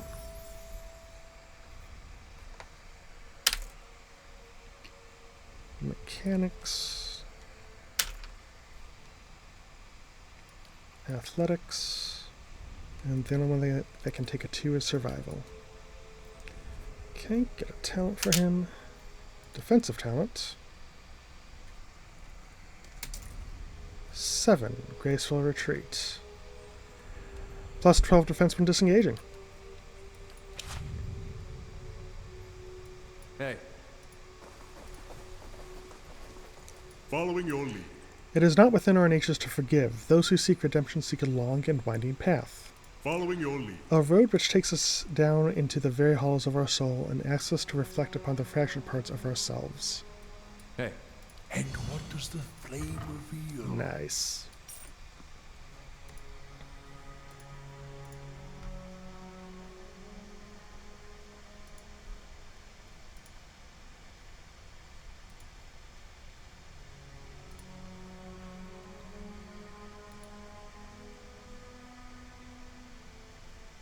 Yep, there's a shadow. Let's just drop stealth and attack.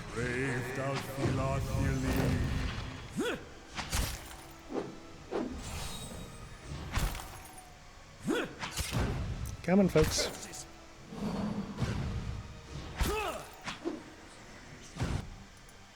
Come on, if you would shoot that shadow. God damn it.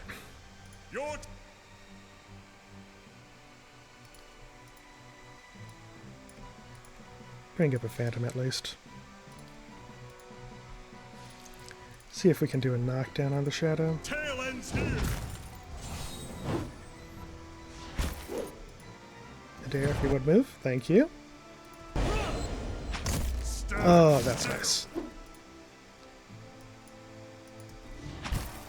That's it! Hey. Brave thou Philothili.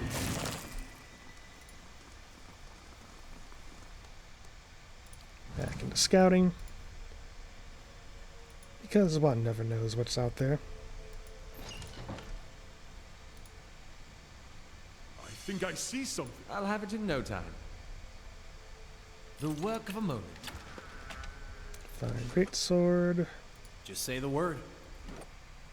Yeah, he's mechanics of 4, so he's probably... That'll do it. Nice. Minor ring of protection. Hey.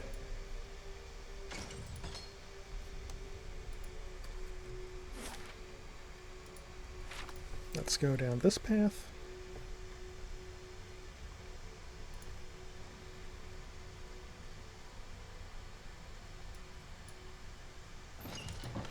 Yeah, this looks trapped.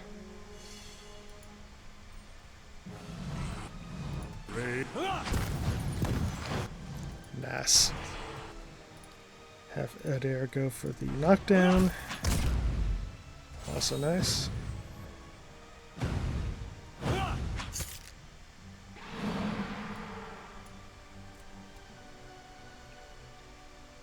Of course. Okay. Nice and quiet. Back to scouting. Ready when you are. Have my mechanic go over here. That'll do it. And here. As promised. Nice. That's just a cloak that grants will defense. That is an enemy coming to kill us. Ready when you...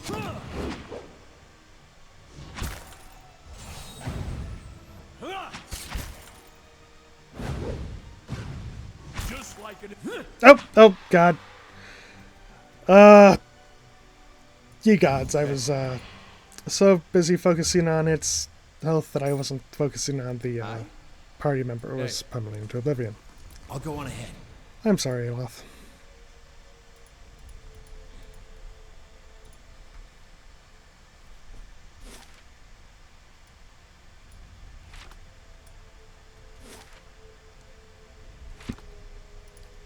Drop out of scout real quick, just to cover some distance.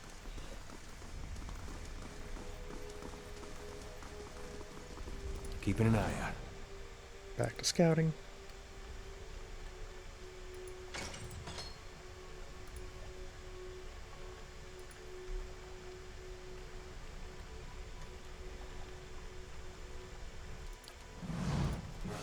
Brave thou Philothili. Okay, let's see here.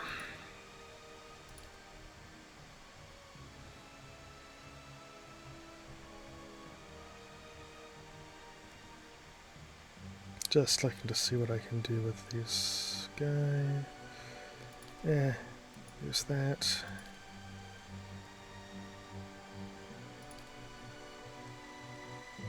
Necrotic Lance the Shadow, why not?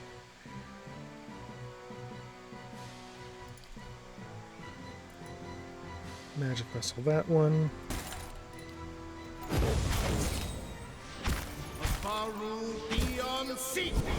Oh, that's nice. Okay, knock down this shadow. Very good. And do the killing. Of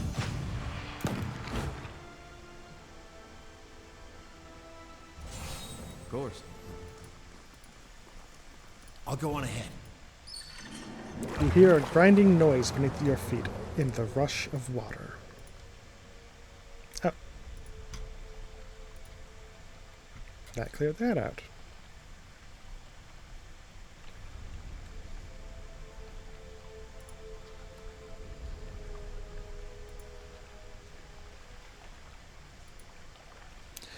Lesser black ooze. Holy hell, he took a lot of damage. And let's only select the wizard. Back you up.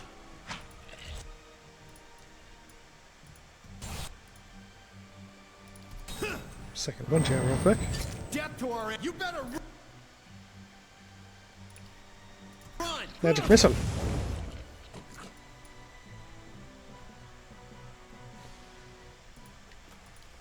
All right then. Hello? Gleaming silver key.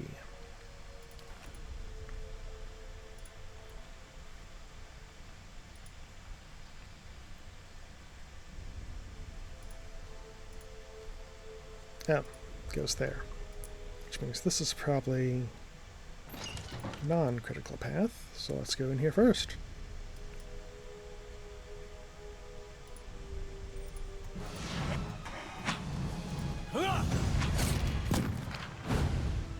Get him.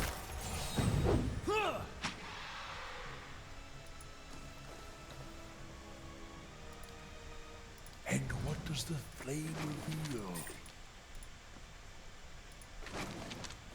Meditation prayer. Just the lore book. Crumpled note. This letter is fairly intact, though the parchment itself has been crumpled. Yes, sir, I know that the temple baths boast great healing properties, and that your back heals you still. Okay, that's just telling you that. Yo, check out the baths. Plot progression.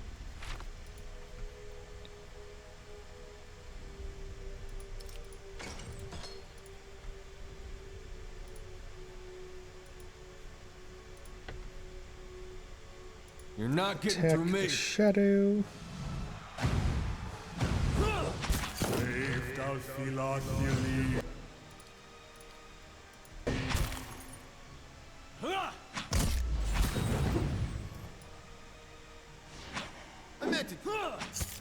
There we go.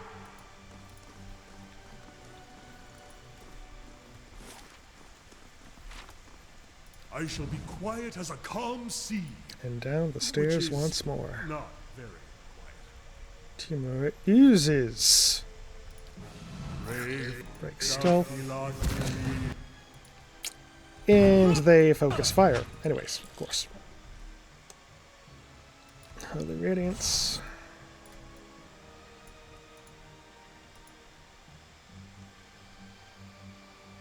Okay, yeah, he's immune to prone, so trying to knock him down would do nothing.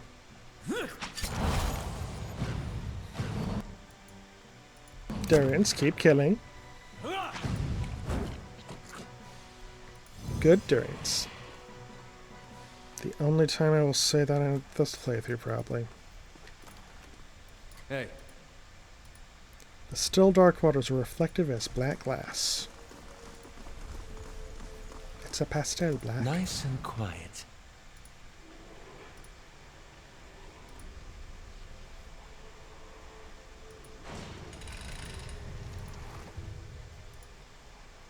Ugh.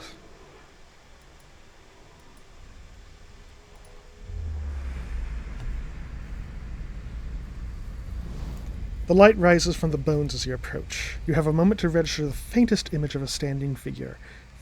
Features a blur of mist or smoke before the world tilts. It is as if you've stepped sideways and into a new life. You're racing down a flight of stairs, following a weaving circle of torchlight.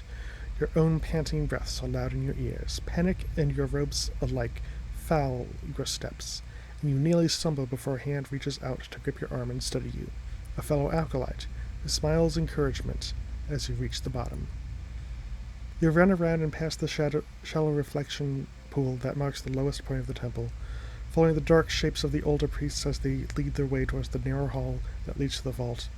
You pass one of the torchbearers as you go. The harsh illumination of the flames reveals a familiar face. For a moment, your awareness spans time and identity, and you think Richard has joined you. Here at the bottom of the temple, in the memory, he glances at you for a moment, and then looks past at someone else. "I'll come back once they're gone," he says. You've been pressed along by the crowd, and the words are growing faint. "Just keep quiet. We can't take any chances." Inside the vault, golden relics gleam like welcoming stars. The memory twists, drawing you loose from one moment and plunging you into another like a flung doll. There's only darkness around you now. You think yourself blinded, until the knowledge settles onto you like a cloak. The candles have all burnt away. You know now, too, with a sick certainty, that nobody is coming. There's a crackling noise somewhere to your left, a wet, slurping gurgle, and a ragged sob. You cannot see, and you cannot know which brother or sister has fallen, and which digs after what water a body may provide. You hear in the faint murmuring to your right the familiar cadence of prayer, but you no longer recognize the words. You are too tired to do harm. The thirst is like fire within you. Your tongue is thick in your throat, and every breath is a struggle that leaches strength from you. There is a light, they say, at the end of every bout of darkness, but this one does not end. The spirit releases you, and you come back to yourself in pieces. Your vision clears, and the vault around you is revealed once more, cast in muted hues of the sickly illumination of the soul still drifting like fading fog. Fear wafts off the spirit in waves, frying at your own emotions. Say nothing. The spirit seems to withdraw into itself. You sense loss of its fear and confusion as it recedes, but the soul lingers still. Gather the remains. You spend a few moments gathering up what you find on the bottom bones of the priests. It provides a heavy and gruesome burden, but you manage to recover them all. Hey.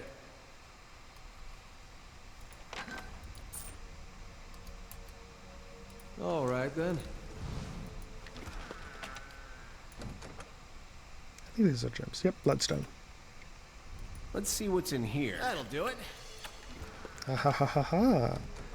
Ooh, yeah, we are going to take that maul. Flail, I should say. Maul. Berithian scripture, and then a bunch of treasure items. Well, and potions.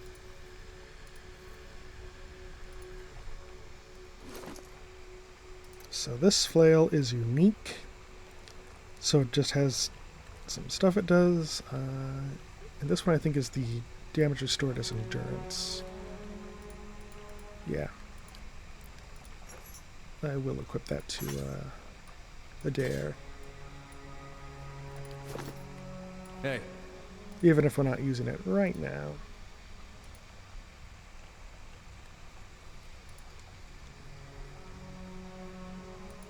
Honestly, we might as well have him use his first weapon set. Push these guys over, have him You use don't want what I have, Watcher. Some flames spread easier than others. Oh god, are you saying you have some STD? Oh my god. God, I hate Durance.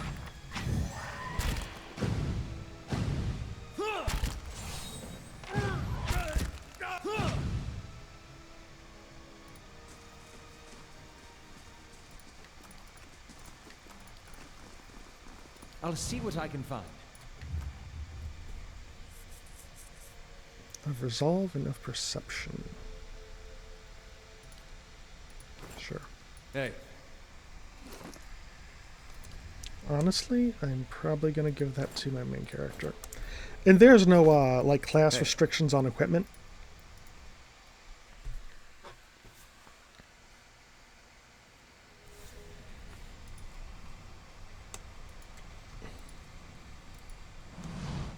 As you step over the circle of candles, you hear a rattling clunk from the wall nearby.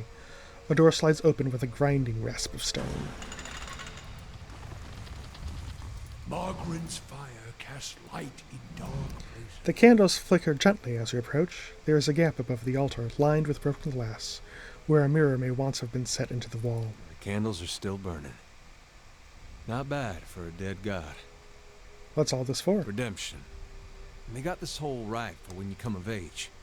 They take you by the hand and you descend through the temple with your eyes covered, and that's supposed to be like a wicked life. They don't tell you where you're going. I was sweating like crazy when I did mine. They take you to that reflecting pool back there, and you're allowed to look at it so you can face your sins. Then, you come out into this room and they uncover your eyes again, and everyone's there to greet you, all your friends and family. It's like you've been redeemed. You light your candle, and it burns with the others. Never had a feeling better than that my whole life. Adir's eyes linger on the candles, and he seems for a moment to be a younger man. The candles are still burning. Not bad for a dead god. Let's see if Clarence will try and stuff a candle. He will. You reach out to pinch from the burning wicks. Smoke rises from thin trail of the candle. Nothing else appears to They made happen. him strong enough to survive time, but not thoughtlessness, looks like. Oh. Hey. It was nice to see those candles still burning. I figured they'd have gone out by now.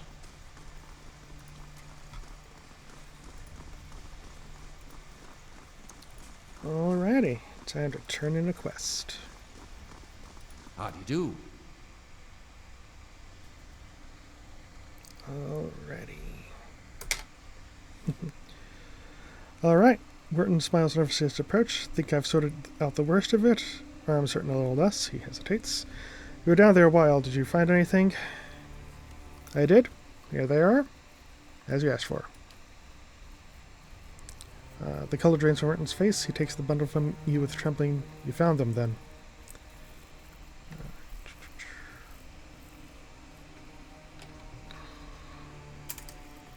I found more than bones. Something valuable, you mean? You can keep whatever you found. I don't want any of it. Nobody's been down there since Radrix people have no interest in Ethesian goods, is my point. They won't miss whatever you take.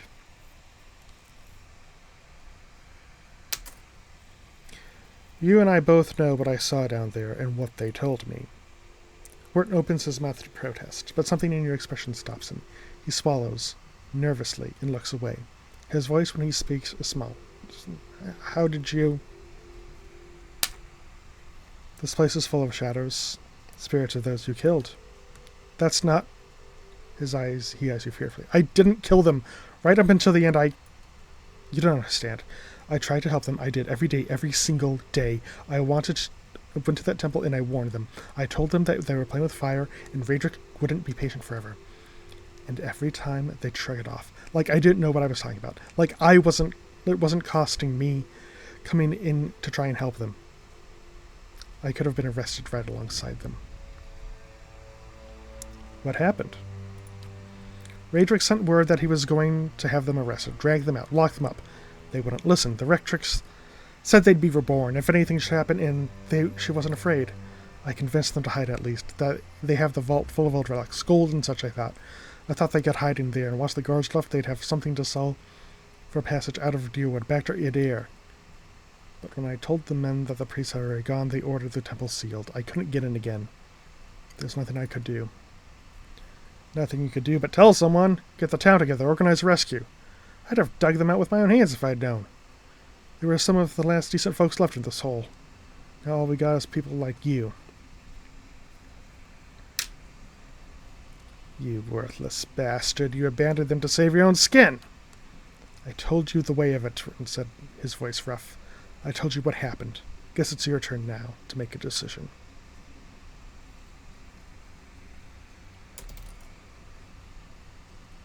You're a coward, Ritton, but that's no crime.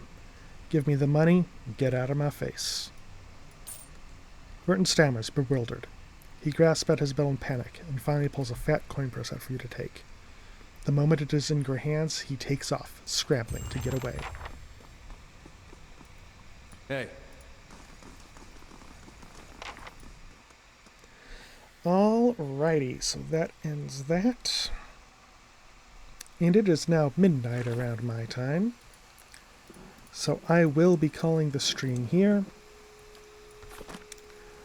Both because of time and because my voice has become a bit hoarse from all the talking. But it was very fun to do this tonight with y'all. Hope y'all enjoyed yourself. If you haven't already, feel free to give a follow and ring the bell for notifications and all the other engagement things I am supposed to say as a content creator, blah, blah, blah. It really was wonderful to have folks here and do this stream. This is definitely up there in terms of my favorite games. Pretty much all the games I've been playing on this channel are. So it's always good to have folks to share it with. And I will be doing this again Friday night. Not quite sure to the time yet, but I'll be doing it again Friday night. And hope to see y'all there. And hope you have a fantastic time now. Okay? Bye-bye.